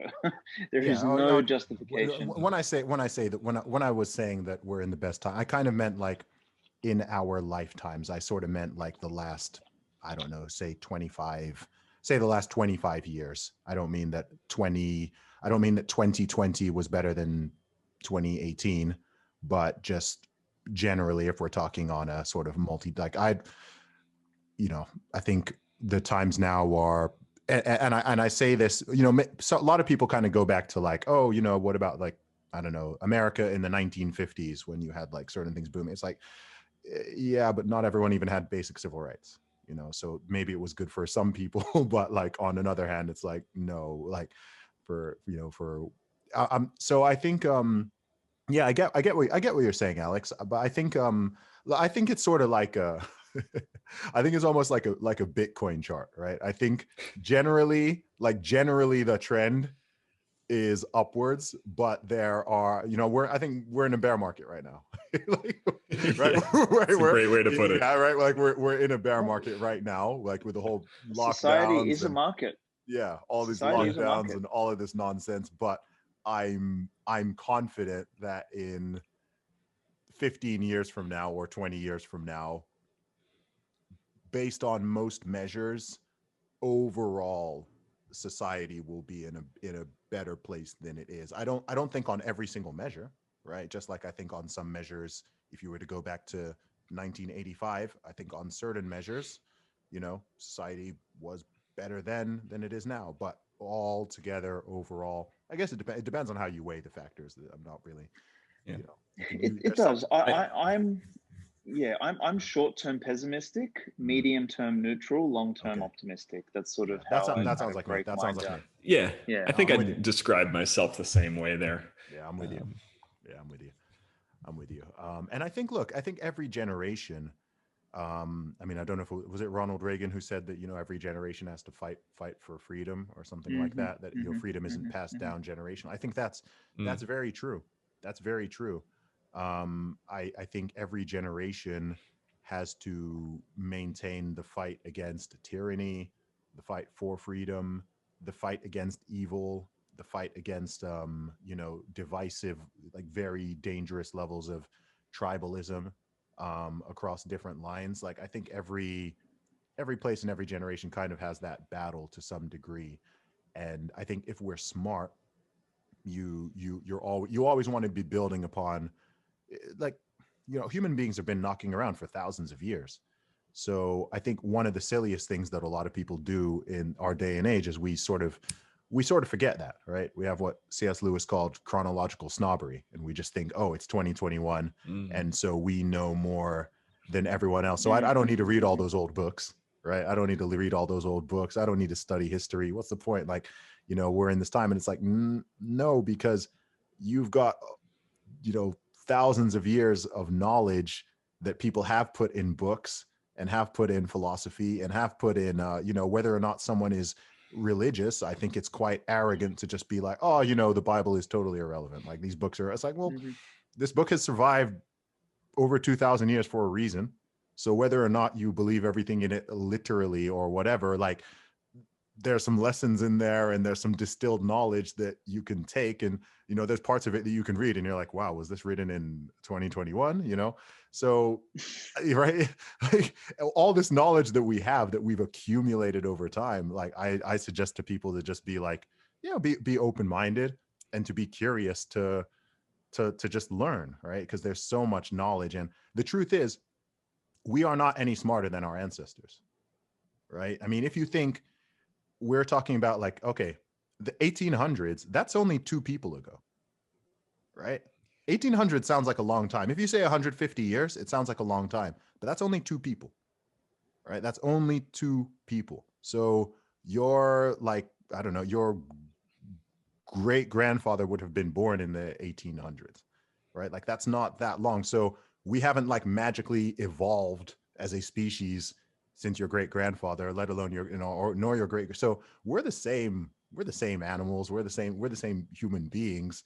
All like Alex was saying, we just have better tech. We just have better tech, and we've got an additional generation of knowledge that we can learn from. But we still have the same emotional wiring. How would I put it? Yeah, we're the same hardware, and we've got like maybe slightly updated hardware. Like we got an OS, little we get some patches. We get some patches, but really like we're all running the same hardware as the people in the 1200s were. That's why you've still got that like tribalism, and you've still got people who, you know, like nobody is totally rational. We all know that we're not totally. Some people are more rational than others, but people do stupid things all the time. People make decisions that don't make sense. People do things that directly harm themselves. You know, we've got, you know, you got a whole nation of people eating themselves into oblivion, right? Like, you know, people are consuming so much food that they're killing themselves. Like that's not a logical decision to make, right? It's not logical. Like we're human beings are funny. And then when you put groups together, it becomes even worse, because you get this sort of collective, the madness of crowds. The madness of crowds, this collective psychosis, and, you know, people start fighting each other and whatever. So I think it's important for us to always, just as human beings, to always have that, you know, always be pushing forward and trying to get better, but also to have that level of humility of like, actually, we're not more evolved than the people in the 1500s. Not really. Like we may feel like we are, but we're not. So if you're conscious of that, then I think it just makes you act a little bit differently. I agree very much. I've been trying recently to read more books that have stood the test of time, you know, books with a strong Lindy effect, so to speak. Just kind of humble yourself and realize that so many people have deemed this useful, you know, given that it still exists prominently today. It's probably something I can learn from it. And I really like the framework that Peter Thiel introduces in his book 0 to 1, where he describes how people think about the future there's almost 4 quadrants to it. There's like definite and indefinite, and then there's optimist or pessimist. So you can be like a definite optimist is someone who believes the future will be better. They're optimistic about the future, but in definite terms, meaning only if we work for it. Like it doesn't just magically happen. We have to like make it better, and then it will be better. And then an indefinite optimist is someone who's sort of like, oh, well, history, that's just the way things work. Things always get better. It's just always like that. And, you know, so I'm optimistic about the future, but it just sort of happens and we don't really have to work for it. And I often wonder if that somewhat maps to those 4 cycles of society a little bit. And if a lot of the problems of today is an increase in sort of that indefinite optimism. Oh, we can just stay inside all the time. It's not a big deal that we have to lock down because, like, you know, next year is going to be better. That's how history works. Things get better. And forgetting that, like, people have to build and engineer and do stuff for that better future. I love that idea. That's really such a good point. That's a really solid analogy, man. That's a really solid analogy. I actually think that indefinite optimism, man. I need to read 0 to 1 again. It's been many years since I've read that. I think that's solid. That's one of the few that I do a reread of every year.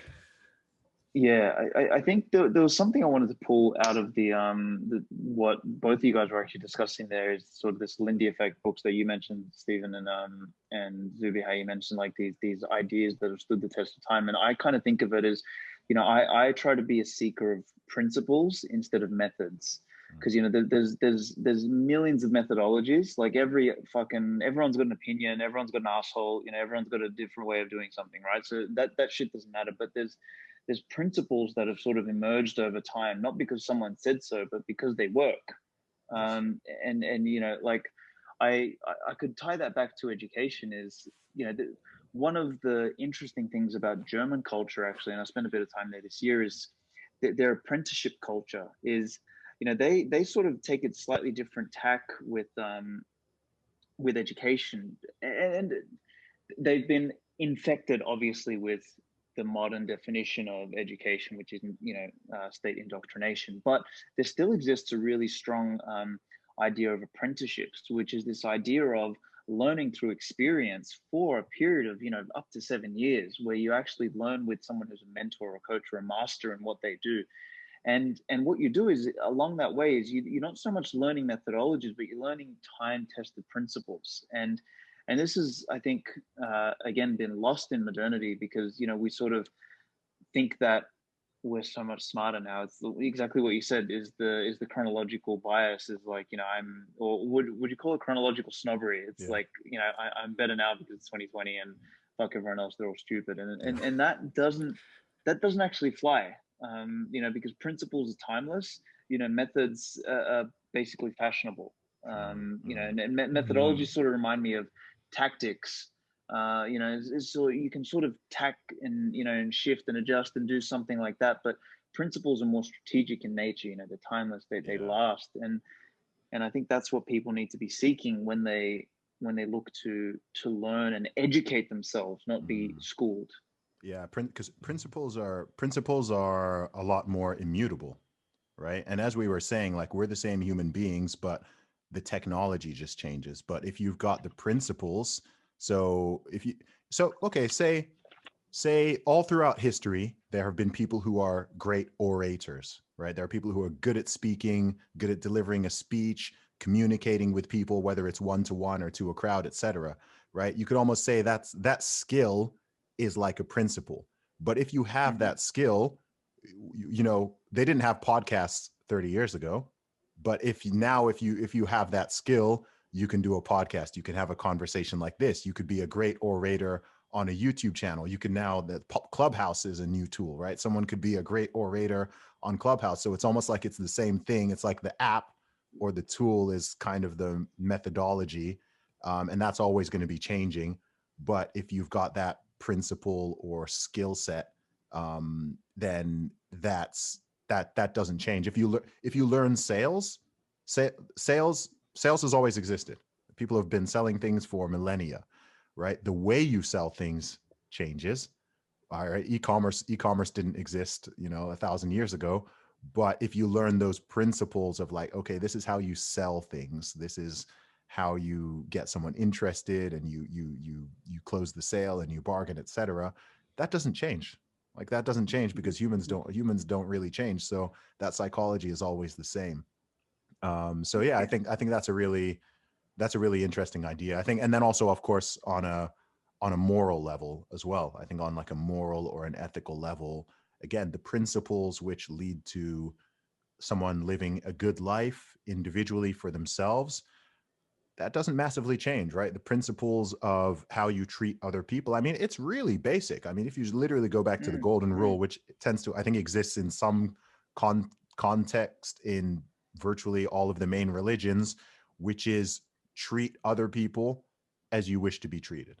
Like, if you just learn one thing of like, okay, what's a good moral compass, like that one rule will get you pretty far. Like, that one rule will get you pretty far in a society and with friends. Yeah, go ahead. Can I push back on that one? Oh, okay, go ahead. Actually, yeah. So I actually don't agree with the golden rule, and I stole this from Nassim Taleb. Is sort of the difference between the golden rule versus the silver rule. Okay. So I think the silver rule is something that's functional versus the golden rule. So the silver rule is kind of like the golden rule, but a little bit different, which is do not do unto others as you do not wish them to do unto you. And the nuance there is that, you might want to beat other people up, and or you might want to be beaten up. You might want to be fucking with. Okay. I love that. As silly as that sounds, like, we have seen that in 2020. Like, we're living in the age of the golden rule, which is we're all in this together. It's other people's safety is your responsibility. So it's like we're actually seeing the bad ramifications of the golden rule, whereas the silver rule is a little bit different.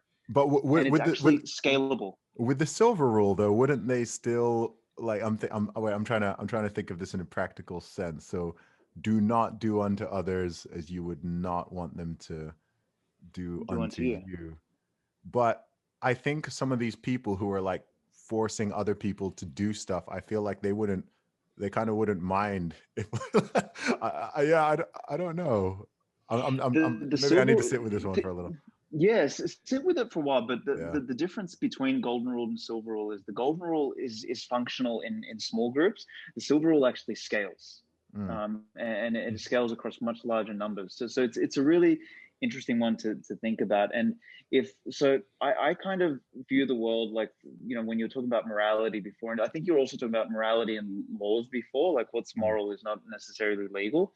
And the way I kind of like to differentiate it is I look at fiat law versus natural law.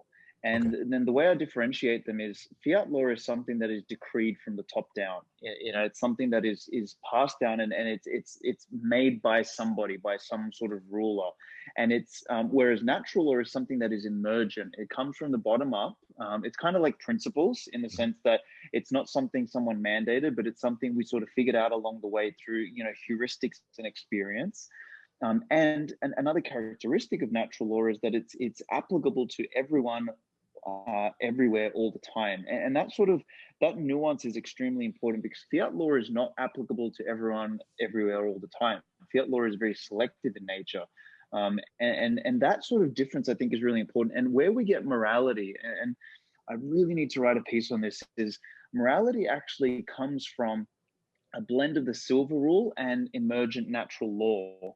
Is, you know, morality is that which is consistent or aligned with the continuation of life. Is sort of my attempt to define morality in a more secular sense, but it seems to align with what the, you know, the great religions and everything talk about. Like me and Jimmy Song were actually talking about this on a podcast. Is, you know, he was trying to ask me, you know, what is, you know, morality, and he was trying to sort of put me in a position where I would frame it as utilitarian, which I wouldn't. I don't think morality is utilitarian. I think morality is something that is emergent, and it's congruent with the flow of life. And the flow of life is something that is, you know, it's free, experimental. It's got equality in probability, not equality in outcome or equality in any of that sort of stuff, which is another piece of nuance that I've stolen from Nassim Taleb. But I think those two pieces there is like this: do not do unto others as you do not wish them to do unto you, alongside you know, sort of natural law and natural order, which is applicable to everyone, everywhere, all the time. And it's, you know, so that way we're all on a sort of like, we're playing the same fucking game. You end up getting moral behavior sort of emerge from there. So anyway, it's a big, that's a huge topic, but I just wanted to sort of throw that in there as just a small bit of nuance, because I think it's an interesting perspective. I haven't heard of the silver rule before. I think one of the big differences, I guess, with it is, one part of those two things that you mentioned there combined, you know, the silver rule plus the natural laws. I feel that's good at telling people what not to do, but I'm not really sure if it suggests much about what people should do.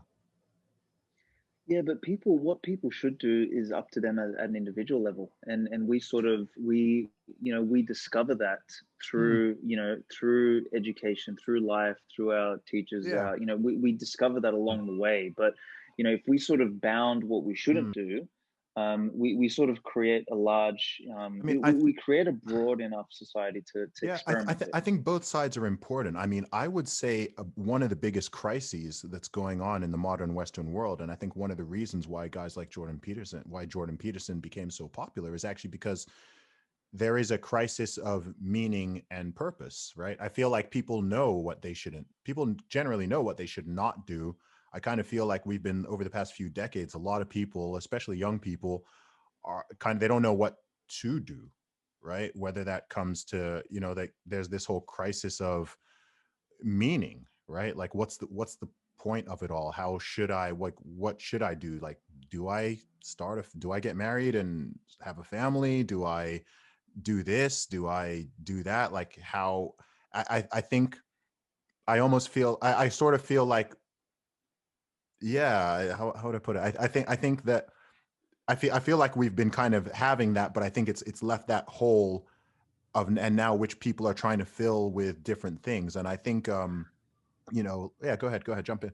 I don't think the hole has been left from not defining what we should do, because we get told all the time what we should do by government, by this, by that. So I don't think, I think that the answer to what we should do is pretty, I would say, without trying to sound trite here, is it is actually the ultimate answer. And I mean, I learned this long ago from Viktor Frankl and from Tony Robbins before I ever listened to Jordan Peterson stuff, but it's the pursuit of meaning. So I think what we've sort of replaced is this, instead of pursuing meaning, which is difficult, it requires sacrifice, you'll go through suffering, it is deep.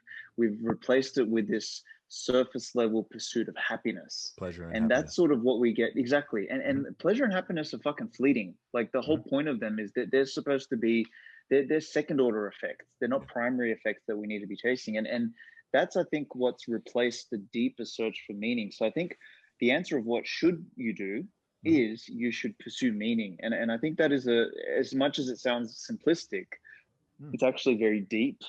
Oh, no, I agree with you. Yeah. Yeah. I mean, I agree with you. I mean, I'm a Christian, I come from I generally come from a more sort of, traditional religious background in that sense. And, religions answer that question, right? I think a lot of the value that, regardless of people's beliefs, like, I think that's a lot of value that people get from religions. I think that's why the majority of people in the world, are religious to some degree. And it's largely, again, it's like, okay, that meaning and purpose void is, whether or not someone 100% agrees with all the rules of any religion or whatever, it's like, it's there, right? It's there. It's kind of clear. It's like, okay, like these are the instructions, these are the commandments, this is how you kind of live your life. And one thing that's really interesting, coming back to something we were talking earlier, we don't need to get super deep into this, but it's an idea I've been thinking about for years and years. And, looking at this whole rise of this, I think we're living in an era where there are a lot of growing, what I call secular religions, right? I think this like whole, right, like even with this whole mosques are a secular religion, literally, right? Like it's dogma, it's not science anymore, right? People are even saying like, I believe in the science. I've heard people say, I believe in masks, and I'm like, what is that sentence? Like, that's not scientific. Like, what do you mean you believe? What do you mean you believe in masks? Like, science is a methodology, right? You have a hypothesis, you question it, you're right. If you're not allowed to ask questions, it's not science. Right? If it's got dogma, it's not science, right? It's this sort of secular, it's scientism. And then prior to that, it's scientism. And then prior to that, you've got a lot of the ideologies that people like. I have a general theory that actually there are very, very, very few people who are truly atheistic, like in the real sense, right? Most people will like, people, I mean, even atheism itself, people can, I'm sure you've come across people who are religious in their atheism, right? Like it's literally like, I don't have that I'm a Christian in my Twitter bio, but there are people who will put, atheist or anti-theist even in their bio, right? So like they're still there, right? So you're still defining yourself very strongly and basing your whole identity around something you're claiming you don't even believe in, which really fascinates me. Or you've kind of got like all, you've got all the woke social justice stuff, and it has a lot of, religious connotation, sometimes more like cultish, to be honest. But it's kind of got, it's got its own rules. It's got its original sin, right? If you're white, you're born privileged. If you're black, you're born oppressed. Follow these. You've got the enemy. You got it. It's all got its own thing, and then it's got its also like the community sort of feeling. You've got sins, and you get punished. The only thing it lacks is salvation, right? There's no forgiveness, and there's no forgiveness in that religion. If you mess up, then you are excommunicated and you are gone. So I think I mean, it's really, I love conversations like this, because I think it's just fascinating how many things are like tied together, like how you know, like everything is just tied together. And then you sort of throw human beings, which are just, you know, we're just strange creatures. You know, you throw human beings into the mix and put put 7.5 billion of us together on a spinning rock, and you know, you're gonna get all sorts of strange things. But yeah, no, it's an observation that I've made, and I think that a lot of the weird stuff going on is sort of coming from, you know, human beings people are always going to seek purpose and meaning, whether they seek it and they find it in something that is generally sort of wholesome and good for them and good for society, or they find it in something that's deeply toxic or some like horrible ideology, or, you know, we've seen this play out, or, you know, religious extremism, right, where someone gets caught in, you know, their claim, oh, I'm killing people for God. It's like, no, like it's not right, like that's not right. But then you also get people who are killing people because of their political beliefs, or, you know, you've got flipping eco-terrorism. You've got people who are so into the environment that they're committing terrorist acts under the guise of saving the earth. Like, humans are weird, you know, and we can really go to some bizarre extremes. And I think that part of the importance of, you know, even having discussions like this and putting things out is, you know, just to do as best as we can to keep everybody somewhere, you know, stop people going to the like true extremes on sort of any polarity, right? I think that's one thing that's really fascinating with the world, is if people go to the extremes on almost anything, then bad stuff happens. So it's like, you know, there's this circle of like, okay, cool, like you can be here, you can be there, you can be there, you can be there. But when someone goes like fully outside of it, and it's like, oh, okay, like that's not good, right? That's not good. That's not healthy. It doesn't matter whether it's like it's super extreme on religion, super extreme on politics, super extreme on some ideology, super extreme on, you know, worshiping the state, whatever it is, it always leads to a bad place, and the suffering of a majority because of a minority. I think even extremism though these days has been sort of diluted to the point where, like, for two reasons, like, because everything is considered extreme. Like, you're apparently, Zuby, an extreme terrorist. I mean it in the true sense.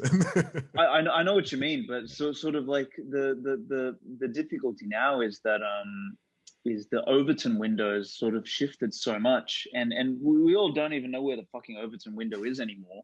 That at this point, like, we don't even know what extreme is. But I 100% agree with you. It's like, it's when I kind of try and like distill it down to, are you conscious of the decisions you're making, and are you conscious of, you know, the identity that you're sort of that you're claiming and that you're being. And when I say identity, I don't mean group identity. I mean identity as a human being. Like, I am me. I'm you know, I call myself a Bitcoiner and an entrepreneur and a writer. So you know, like you said, you're a rapper, you're an author. So, you know, we like Tony Robbins always says, and I think this is powerful, is your identity. There's no greater force in the human spirit than the need to stay consistent with one's identity. And that's extremely powerful. Like, you know, and that's sort of a thing that's used a lot in psychology, is like, you know, when you want to help someone quit smoking, for example, you don't educate them to be a person who was a smoker that has now quit. You help move them towards the path of, I am not a smoker. When you remove that from your identity, you actually have moved beyond it. So I think the okay, I've forgotten my damn point now. God damn it. help a brother out. What the fuck was I saying? No, I do think it's fascinating. While you kind of think about your point, I do think it's fascinating just that if you're not religious in the traditional sense, whether it's Christianity, Islam, whatever, there is some, like, there isn't usually just this void there, right? No. There is some highest code, something that you have elevated to that position and anchored your identity to in some very significant sense. And the most important question is usually just whether the person is conscious of that. And I think if they are conscious of it, then they can really sort of embrace it, be authentic about it, and it'll just lead to a much healthier existence Yeah. usually. And if it's unconscious, can often lead to a dark place. Yeah. And for a lot of people, that void is filled by the state, you know, as people Yep. who Yeah, are more absolutely. libertarian, as people who are Absolutely. more libertarian leaning, you know, a lot of people, that void is filled by the state, right? The government becomes God, right? The government, Totally. Yeah. Totally. very literally, like the government becomes their God. Like you don't question anything.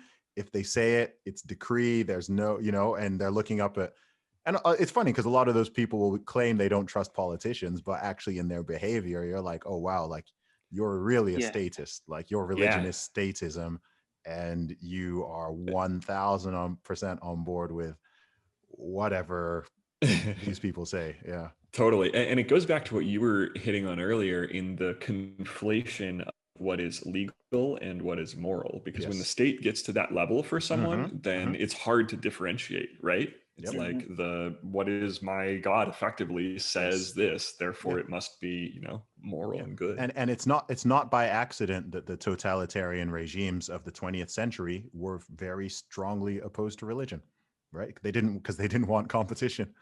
Right? They didn't want competition. Right? It's literally that. It's literally that. Why was Stalin against religion? Why was Hitler against religion? It was because it's really hard to get people to fall in line 100% with Nazism if they're going to church Yep. every Sunday. And it's like, no, you need to, and even in the symbolism, I mean, it's fascinating because the people who sort of constructed Nazism, they took elements of religion, right? Even the flipping swastika, right? Like they took elements of religion and the symbolism and stuff like that, and they put it into the ideology and into their symbols and everything like that. So they sort of hijacked it, and they played on those same sort of emotions and people's willing. What's it called? I think Jordan Peterson has called it was it Jordan Peterson? I can't remember. What is it like? Oh, what's the term? Like a collective, almost like people have almost like two stories. Like there's an individual story, and then there's also like a collective story. Like you feel like you feel like you're part of a bigger body and a bigger narrative, or something like that. And you know, these dictators and these rulers, you know, they've played upon that before, right? To make people feel like, you know, you are part of this thing, and you know, it's totally top down, right? If you God is out of the equation now, so God becomes, you know, one definition of God could be whatever someone believes the highest power or highest good or highest authority is. And if that thing is the state, or it's this king, or it's this dictator, or whatever it is, then people will behave accordingly, right? Because you don't question it. It's just like, okay, well, that's what they said, so that's now, it's not just law, but also it's moral, right? And that's dangerous when you're talking about human beings, because as we all know, like there's never been a ruler in this world who's all benevolent.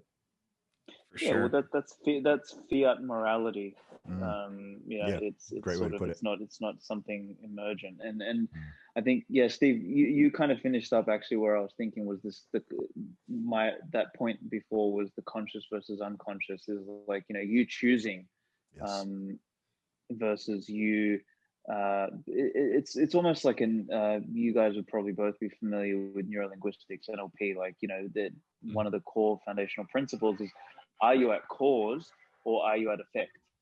And you know, that sort of initial realization that actually stems from Alfred Adler's work, who was a contemporary of Freud, who he was extraordinarily. It's funny that his whole school of psychology actually places a person at cause, and as a result, he does away with everything, things like trauma, things like victimhood, things like the need for like you know, psychiatrists and medicines and all this. He does away with all of that. So it's no wonder that his school of psychology didn't fucking take off, because it's a school about independence versus dependence.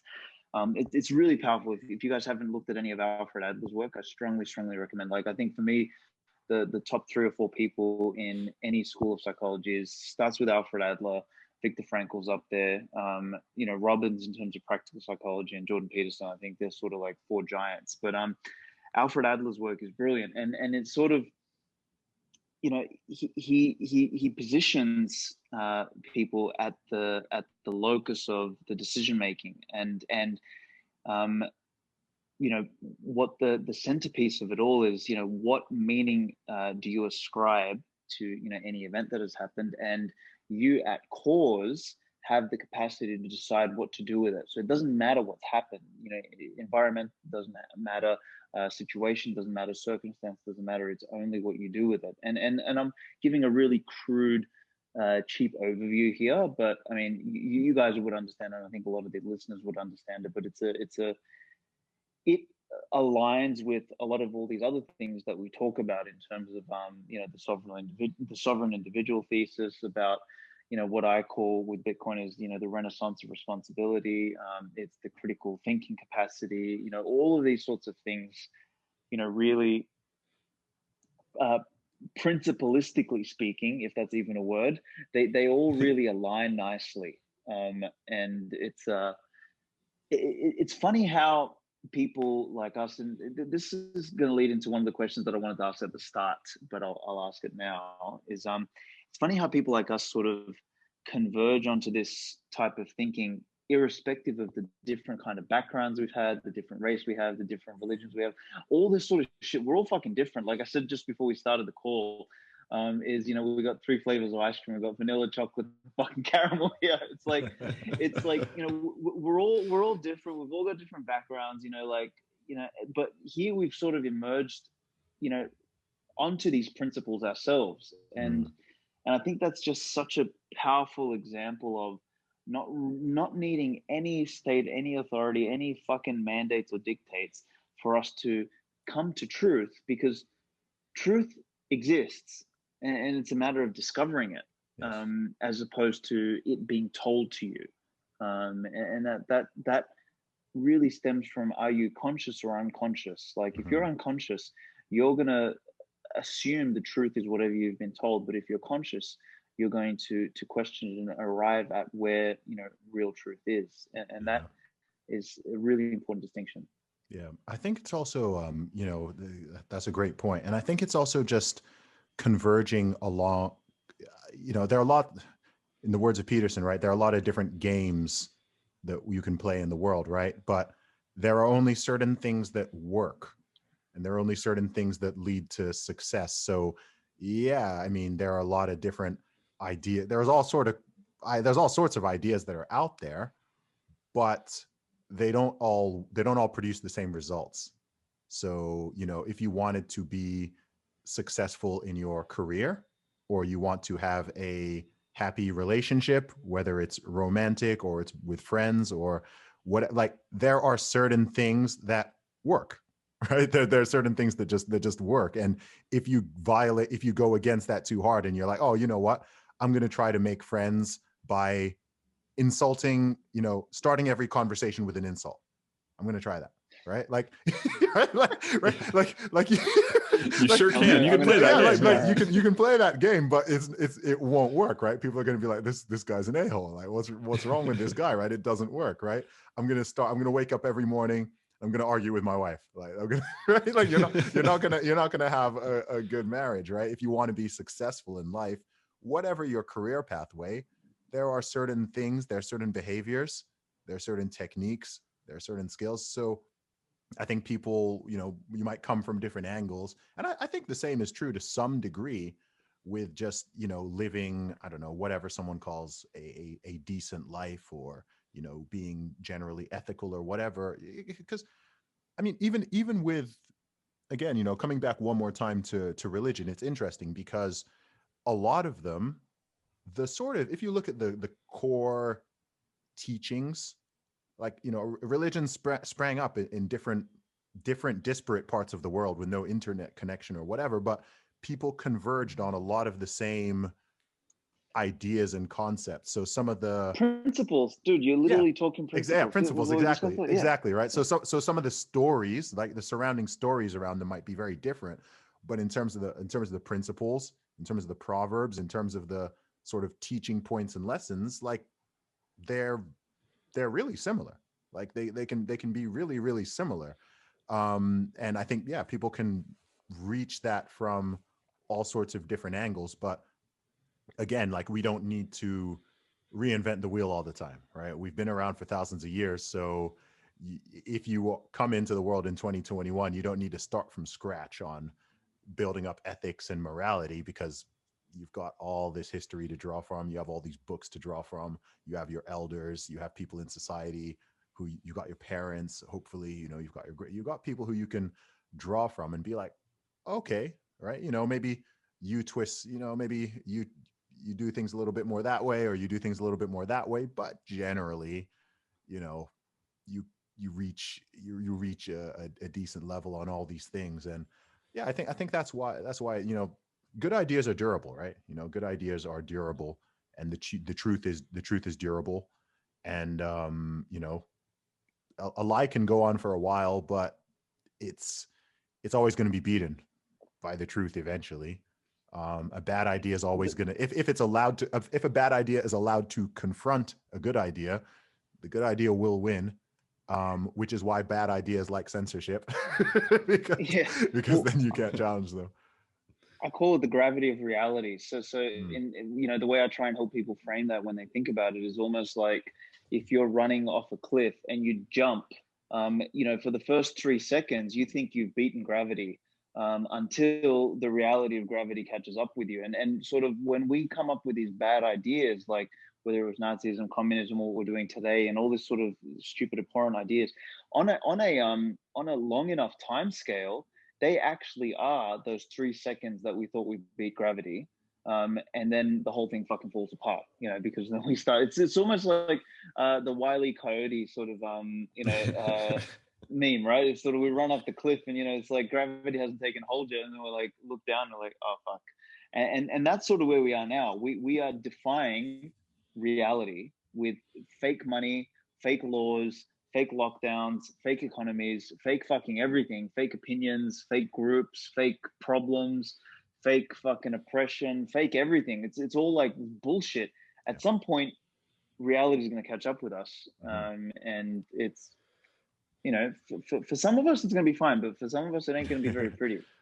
Yeah, I agree with that very strongly. And I gave a talk at BitBlock Boom, a Bitcoin conference last year. And one question that I asked in it, because I realized it was important in my personal Bitcoin journey, was, you kind of dig in deep enough in any one of these big facets of our life or our society. And then when you realize that some of it is nonsense and that what you've been taught is a lie. And for me, the first one was money, right? Like the discovery of Austrian economics and then eventually Bitcoin got me questioning a lot of the economics in the mainstream, and why that's not, those niche schools aren't kind of taught there.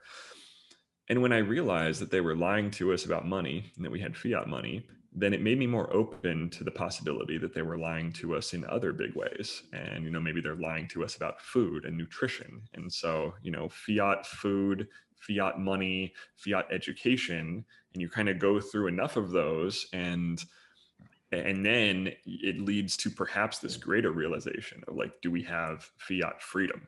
Like, are we actually just not as free as we think we are? This is all just what we've been conditioned to be very used to. The answer is yes. Yeah. Yep. Freedom was clearly a myth. Yeah. When people, they just got really good at making it like not be as obvious about it, not be as blatant, right? So I was talking to someone the other day, and he was like, "Oh, well, it's a free country," and I was like, "Hang on. No, it's not." You cannot use that phrase anymore. Like, no, let's dig into that a little bit. Yeah. It's not. Oh man. Yeah. Interesting. So quick question, and so one, unless someone wanted to add to that, I was going to throw a question.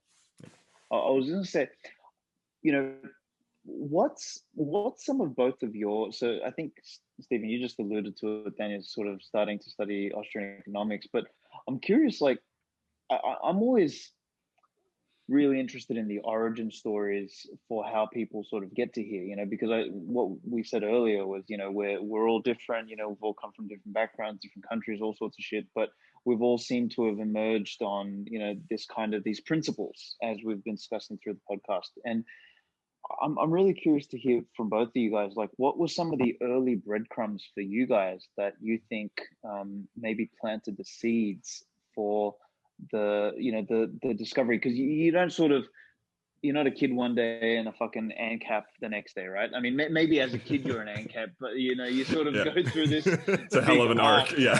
Right? Yeah. So I'm really curious about what some of the inspirations were for both of you guys along this journey.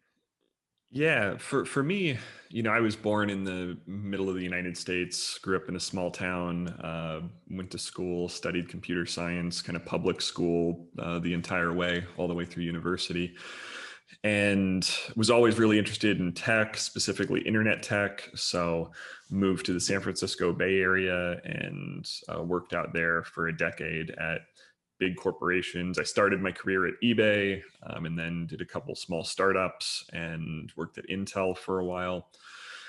And in the background of all of that, one thing that stands out to me in kind of shaping that trajectory for me was discovering the work of Ayn Rand. So around 2000, between like 2006 and 2008, I discovered Ayn Rand, Atlas Shrugged, her probably most well-known book.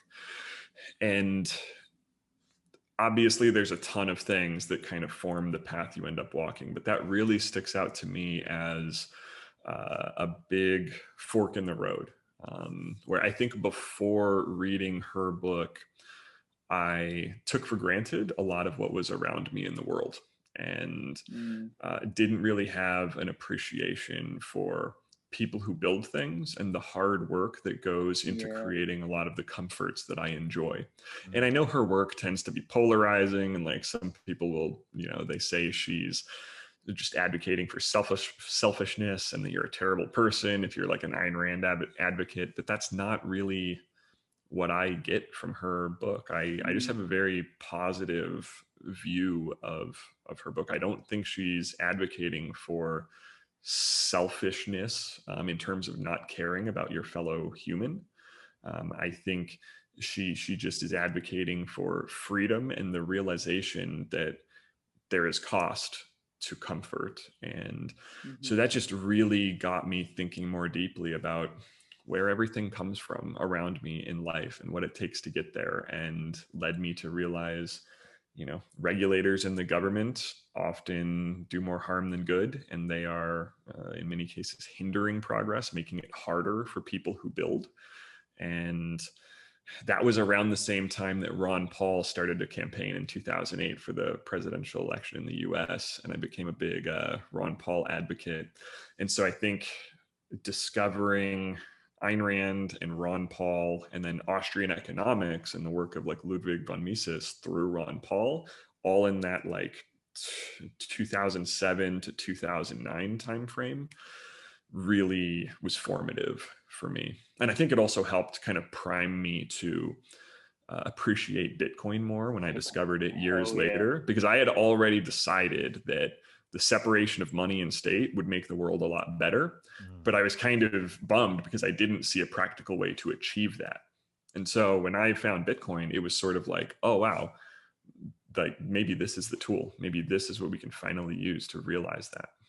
That's dope. Yeah, that's before I throw it over to you, Zuby, I just want to say that I think what you said about Ayn Rand there is like, so I actually, there's so many books I've read which I think are all so powerful, but I think her ability to take those principles and put them into a narrative, and I think, yeah, what you said is like people view selfishness as a bad thing, but it's like the way she frames selfishness is not something that says that, you know, it's not the selfishness that we get taught is like me at the expense of you. It's selfishness in the sense of me being the best version of myself first. And in me being the best version of myself, you know, I can not only inspire others to be the best version of themselves, but I can also create opportunity for others, and I can help, I can do something, I can create. And I think like her characters are fucking the epitome of courage. Like you're who's the main protagonist in so you've got obviously John Galt, but my favorite one is Hank Reardon in Atlas Yeah. Shrugged. Like I just think the guy's a fucking legend. Like where are the men like that today? You know what I mean? Like they don't exist anymore. Yeah. It's like, but like for me, that was one of the most influential, inspiring books. So it's interesting to hear that. But anyway, I'll shut up. Zuby, what about you, brother? Yeah. So just to be clear on the question, is it just like what led to the sort of free thinking journey sort of thing? Yeah, well, what led you to sort of to be this sort of critical, against the grain, contrarian thinker? Like, Hmm. and go as far back as you want. Like Okay. I've been asked this question so many times, and each time I kind of think back to like, fuck, maybe it wasn't that. Maybe it was actually, the seeds that my asshole dad fucking planted in me. So it's like, be as creative as you want, man. Like, I'm Yeah, curious. sure. I think the first honest answer is that I don't totally know. Hmm. So I'm going to suggest some things that I think have played a role along the way. I think the first one is that I grew up in a really unique way. So I was born in the UK. I'm British by nationality. My family background is originally from Nigeria. Both of my parents are originally Nigerian.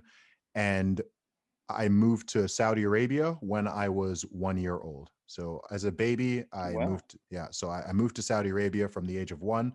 I went to school there from kindergarten up until 5th grade. Then when I was 11, I went to boarding school back in the UK from the age of 11 up until 20 for 7 years of school and 3 years of university. I was back and forth between the two countries, Saudi Arabia, UK, Saudi Arabia, UK. And I also had opportunities to travel to a lot of other places beyond that. So from the very beginning, I have been surrounded by people of different nationalities, different religions, different cultures, etc. I've had heavy exposure to 4 different cultures: Nigerian, Saudi Arabia, Arabic culture, American culture from my school, and then British culture, of course. And so, and these are really they're all really disparate ones as well. So they're not all maybe if someone went to 3 different countries all next to each other in Europe, it wouldn't be such a variation. But Saudi Arabia is really different to the UK. The UK is really different to Nigeria. The USA is really different from all of them. So from day one, I've sort of been exposed to a lot of different. I've just been exposed to a lot of different ideas and a lot of different types of Mm-hmm. people.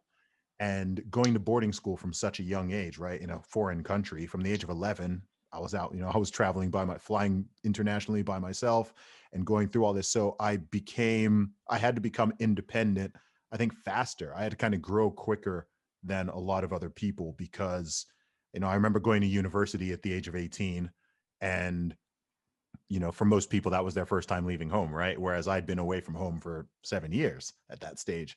And I remember seeing people like crying because they were homesick, or they didn't know how to use a washing machine because they've never done laundry before. Nobody knew how to cook and whatever. And I was just like, what's wrong with you people? Like, haven't you?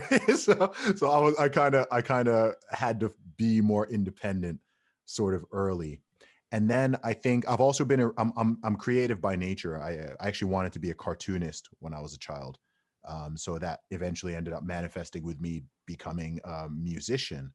And I've always been, I guess I've been going against the grain in a lot of ways for a long time. So like Stephen, I studied computer science. I did computer science at Oxford University, one of the top unis in the world. But I was also a rapper at that time. That's when I started rapping. So I was like, and people thought that was weird. They're like, why is there a rapper at Oxford University, right? People didn't really get it, right? I've kind of gone through a lot of life with people not really getting me, and me growing to become comfortable with not always being understood or going against the grain, doing things differently. After I left Oxford, I was like, man, like I really want to be a professional musician. And all my friends were going into investment banking and this and that and all, totally different things. And I had kind of had to sort of hold firm to my convictions and be like, okay, this is the thing I actually want to do. And then even in music, you know, I've never been signed to a label. I started up my own record label. I released my first album independently when I was when I was 19 years old, and I've built up everything independently.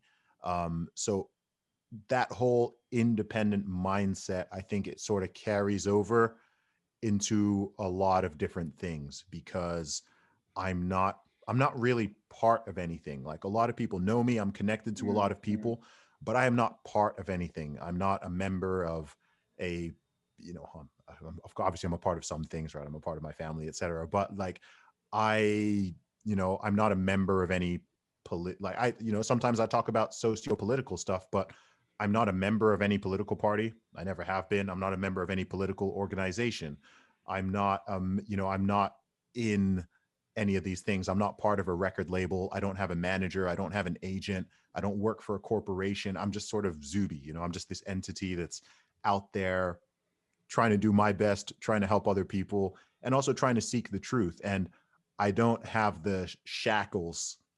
Like, most people have some shackles on them, right? That's why most people don't speak out, and most people don't really express their views, and most people are, don't kind of do what we're doing here, because they're shackled to something, right? They have an employer and they're worried about losing their job, or they have this and they're worried about getting canceled, or they're a member of this organization and they don't want to say anything that might upset that organization or whatever. Whereas with me, for a long time, I've kind of just floated around. And I think with that, I've had a lot of different sort of stages of realization of just different things. I've always been curious just to understand how the world works, right? How does the world work? So I've always been interested in science. I've been interested for a long time in psychology. Like, I've never studied psychology formally, but I've met in person, real life, I've met over 500,000 people. I've spoken to over 500,000 people, largely in the pursuit of promoting my music, right? I've met way more people than most people meet in a lifetime.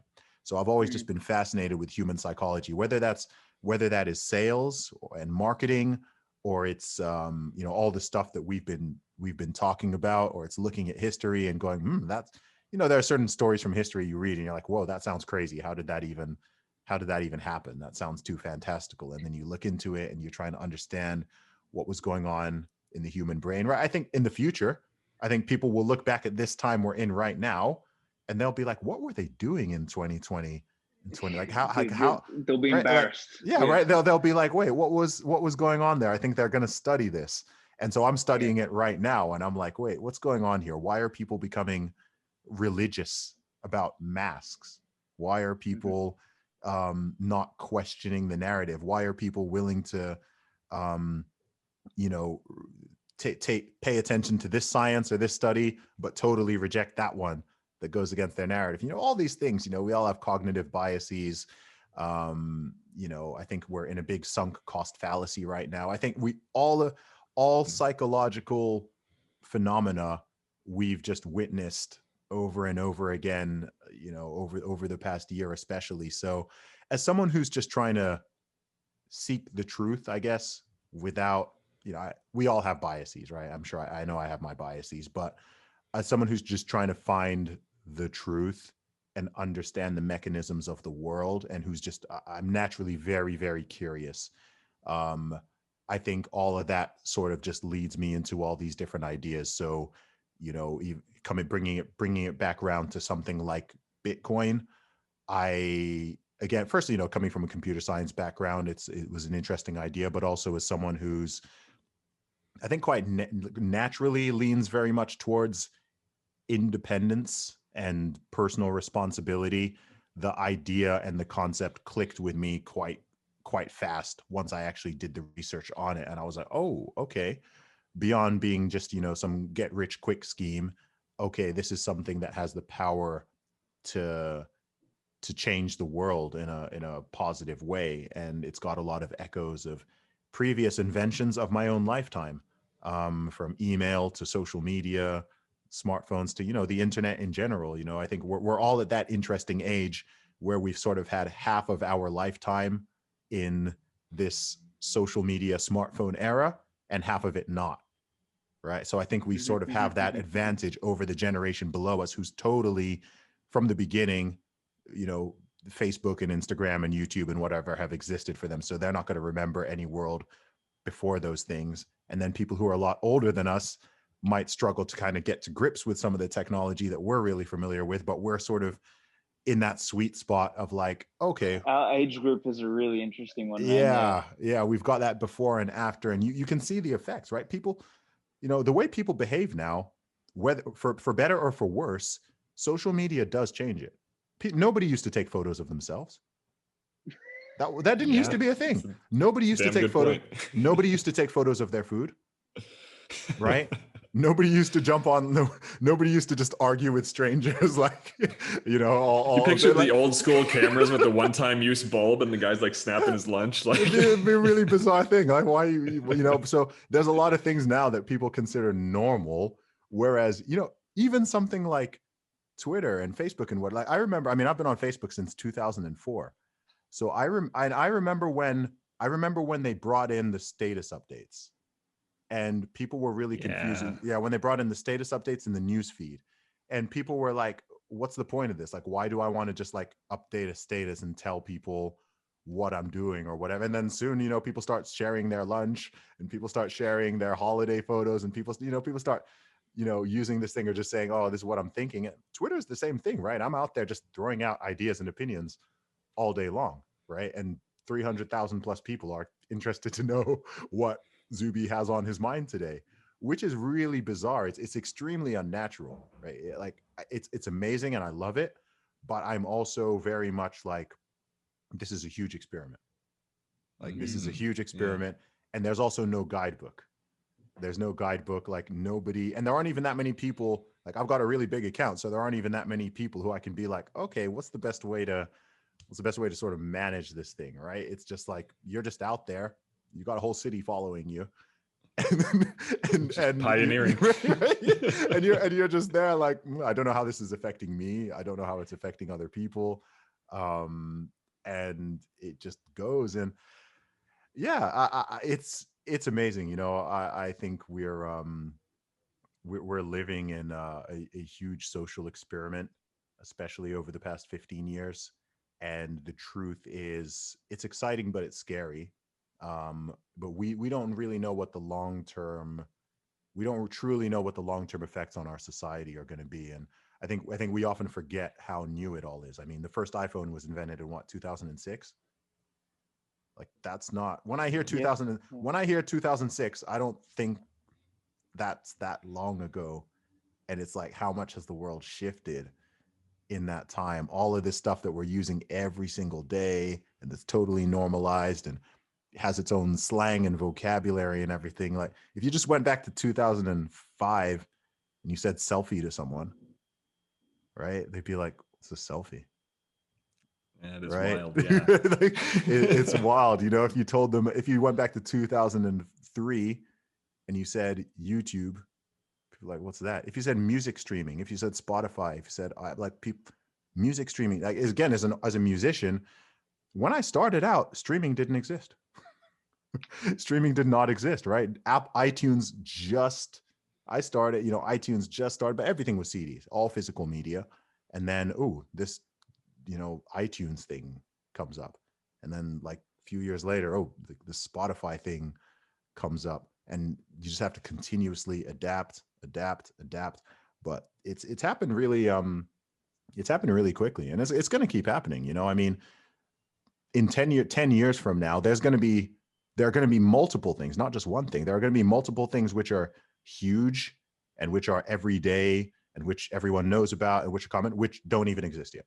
Like, we don't even know what they are, right? Nobody knew what TikTok was 3 years ago. Like, TikTok wasn't a thing, right? Now people are, TikTok. Like, I'm not on it personally, but you know, it's a thing now. So there's going to be other things that are things, but right now they don't even exist. And there might be some things that are big and popular now. You know, is Twitter still going to be around in 10 years? I don't know. It might not be. We've seen MySpace go. We've seen Friendster go. We've seen, you know, lots of platforms have gone. We don't know what's coming. We don't know what's going. So we will see. We will see. We'll write the story together. Yeah.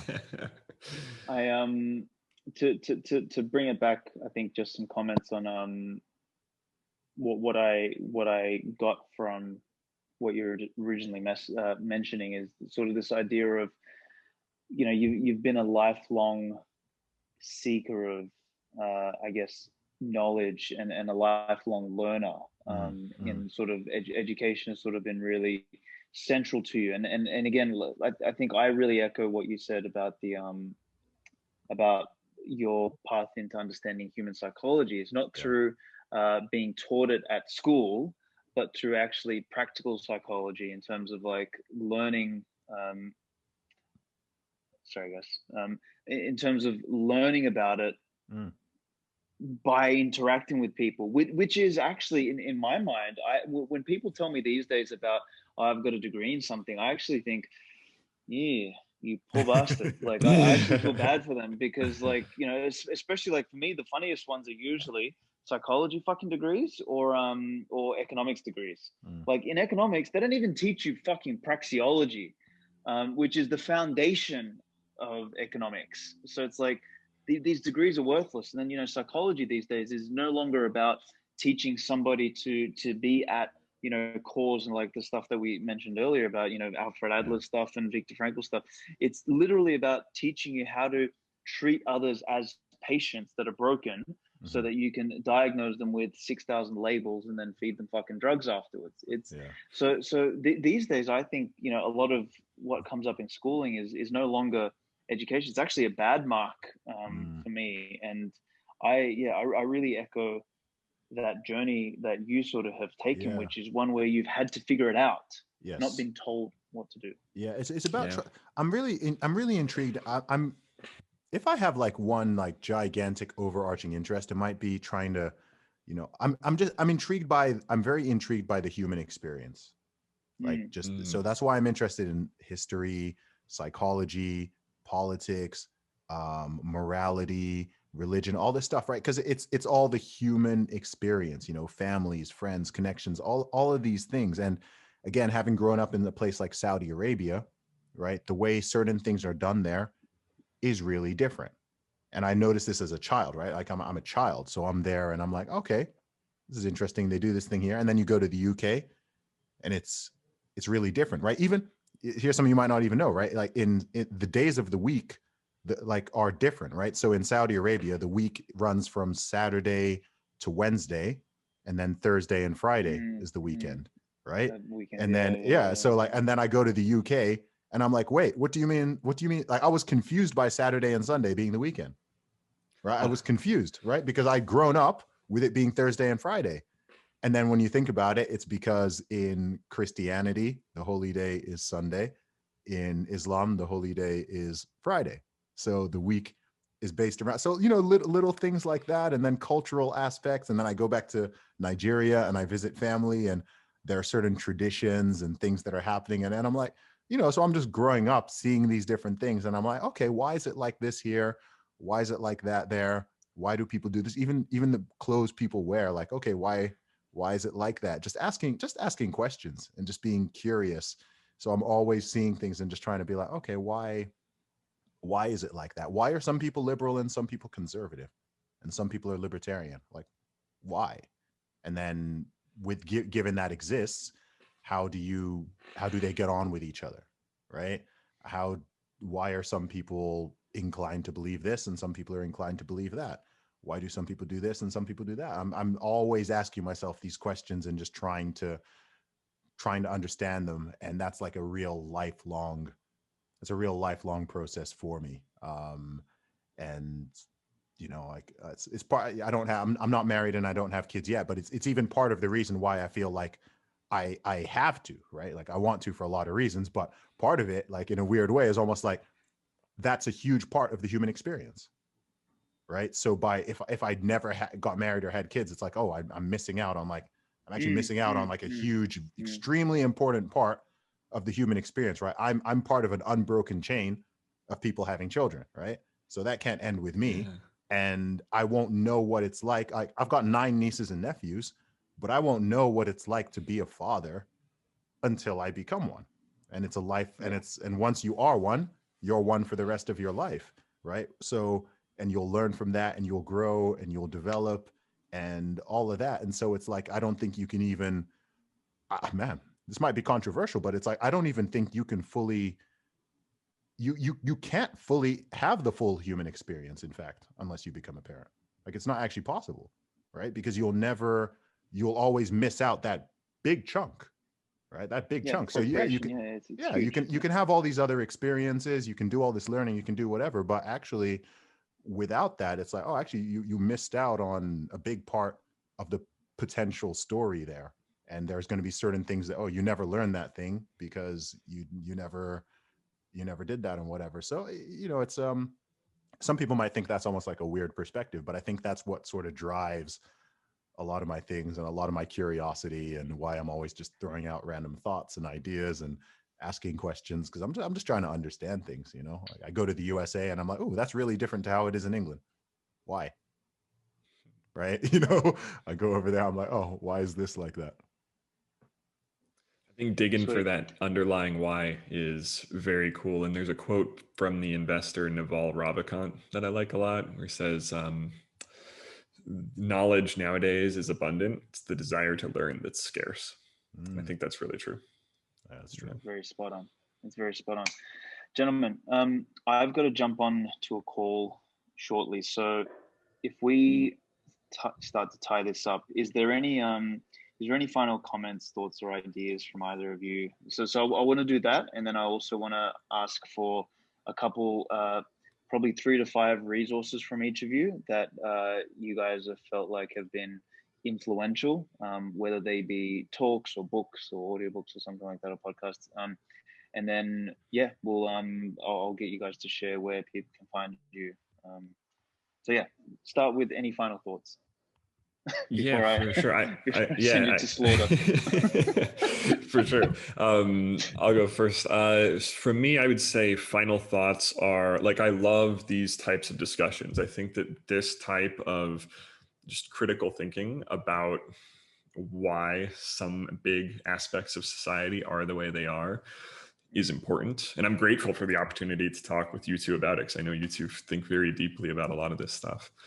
It will sound shallow to people who are not familiar with Bitcoin, but at the risk of making all roads lead back to Bitcoin, I am very optimistic that if you connect enough dots from some of the surface level problems with society, it leads back to corruption of the money.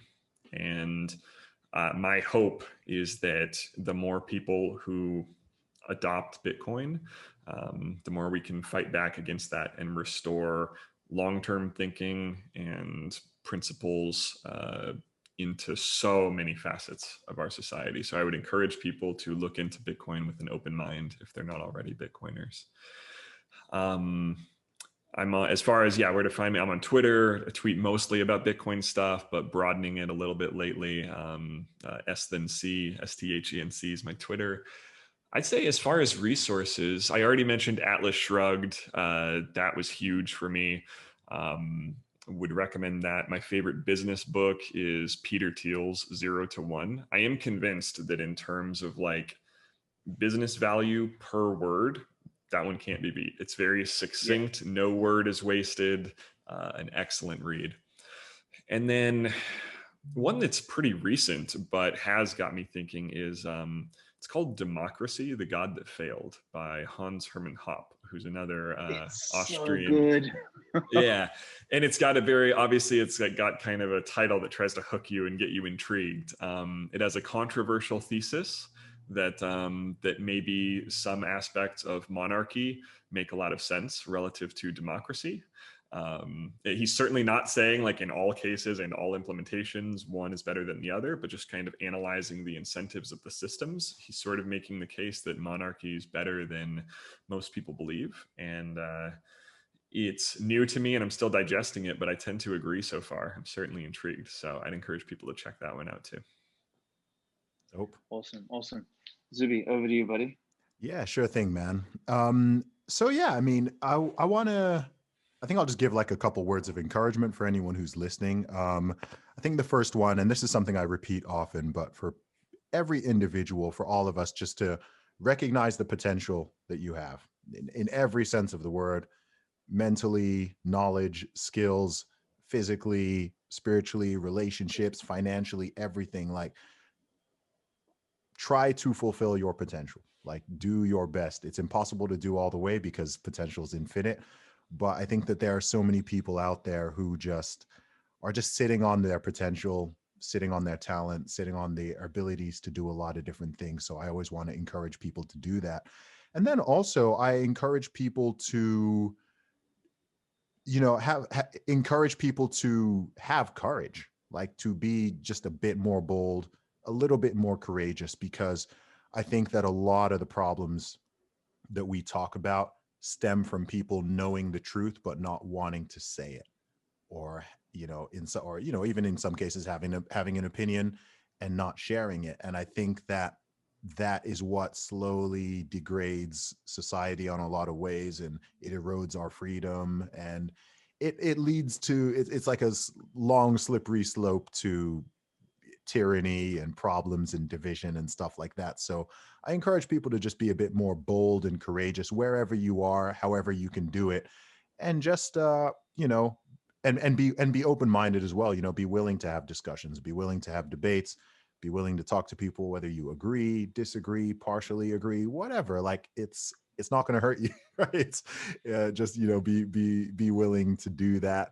And in terms of where people can find me, of course, you can find me on all social media at Zuby Music, Zuby Music. I'm on Twitter all the time. I'm on Facebook, Instagram, YouTube. You can find my music on Spotify, iTunes, everything like that. Just search Zuby. In terms of resources, um, in terms of books that I have found very impactful in my life, if you want to understand the world and understand why people think and believe what they do a lot better, regardless of your orientation in anything, The Righteous Mind by Jonathan Haidt is an incredible book in that sense. It really helped me to just understand other people and be a lot more empathetic. Um, and then what would another one be? That was the one that jumped out at me immediately. Beyond that, there's a book I read several years ago, The Millionaire Fast Lane by MJ DeMarco. I don't think that's actually a great book in terms of just helping people understand money better and the way that you can. Yeah, I think that was quite a transformative book for me anyway. Like, I think it confirmed a lot of things I already thought, but then it just helped me to see the world in a clearer way and understand how people can, you know, why do some people succeed massively financially and all of that, and kind of what are the inverted commas secrets around that, versus people who are in debt or just living paycheck to paycheck and struggling and stuff. And it just makes you see things very differently. And once you sort of take that red pill, then it sort of opens up a little bit of a whole new world, especially if you're an entrepreneur or an aspiring one. So I'd recommend those. Cool. All right, and maybe I'll just tie this off with a couple things, and I'm just going to throw some words in here. As I think, echoing both of what you guys said, I think some of the important threads we discussed today is courage. I think is a big one for me. I've done a whole lot of personal development, psychology, and all this sort of stuff, and for me, like, one of the things I consider like a really entwined with my identity, and sort of like one of my, what Tony Robbins would call like a power virtue, is the word courage. Like, I carry that word really, really, really, really close to my heart. So I think, people having courage, and courage does require, you stand up in the face of not only, tyranny, but also just what might seem inconsequential lies, like, white lies, and, things that might seem little, the and just quoting Solzhenitsyn again is, the simplest act of courage is just not participating in a lie. And I just think that is profoundly important. I think critical thinking is another thing that I'd like people to go and really think about, is like, you know, not to just accept, you know, decrees by fiat, is, you know, sort of to think critically and ask yourself, you know, where is the truth here? And that really nicely leads into being a seeker of principles. I think, you know, we all established here during this conversation that principles are fundamentally important when being a lifelong learner, which is the fourth sort of point here that I wanted to tie into, is, you know, when as a lifelong learner, what you'll find, and I think, you know, Zuby, you mentioned this, and Steve, you mentioned this, is sort of across all the different experiences that you have, you end up finding these principles emerge across different contexts, different religions, different nationalities, different places. But principles emerge naturally because they make fucking sense, because they're functional. And then lastly, sort of being conscious as opposed to being unconscious in the way you handle yourself. So people know all of my social media stuff, so Alex Svetsky or at Svetsky. But the couple books that I wanted to mention here is obviously I'm going to echo Ayn Rand and Democracy of the God That Failed. They're two of my favorite works. Like I always say, the Atlas Shrugged, if every book had to be burnt and there was only one book we could keep, it would be hard for me to pick, but I think I would pick Atlas Shrugged. It's just she just is the fucking best writer, and she's just weaved the most powerful ideas into, you know, a brilliant fictional narrative. Democracy of the God That Failed, Man's Search for Meaning by Viktor Frankl, Skin in the Game by Taleb. Economics in One Lesson, I think, is a really good foundational book for people to sort of understand the underlying force of and again, people misunderstand what economics is. They think it's about money and stuff. It's not about economics is about like human action, you know, and how we behave as human beings at the very base. Then I would throw two last ones: Spiral Dynamics by Don Beck. Zuby, you might really like this one, particularly if you're interested in psychology. So Don Beck and Claire Graves were two guys who formed basically this is one of the best, I guess it's, if you think of Maslow's hierarchy as sort of foundational, these guys took that and created what's called spiral dynamics, which I would argue is an even more profound way of understanding values hierarchies across not only a human being's lifespan, but human collectives. It's really, really powerful. And then anything from Thomas Sowell, I would also recommend that. So anyway, that's me. My earphones just died and I've got to get on a call soon. So it's a sign. So gentlemen, I just want to thank you both. This was a fantastic conversation. Like what I love most about this is sort of what Stephen said. This was completely unscripted. I had no fucking, my four questions were, how did you guys meet? How does an artist not become an SJW? And how did you find Bitcoin? Here we are. We discussed the meaning of life. Exactly. And how we covered a lot of good ground. So, man, really good to talk to you guys. I love shit like this. Yeah, this is great. Enjoyed it. Yeah, man. Awesome. All right, gentlemen. Thank you very much. Take care. Thanks a lot, guys. Bye-bye. See you later.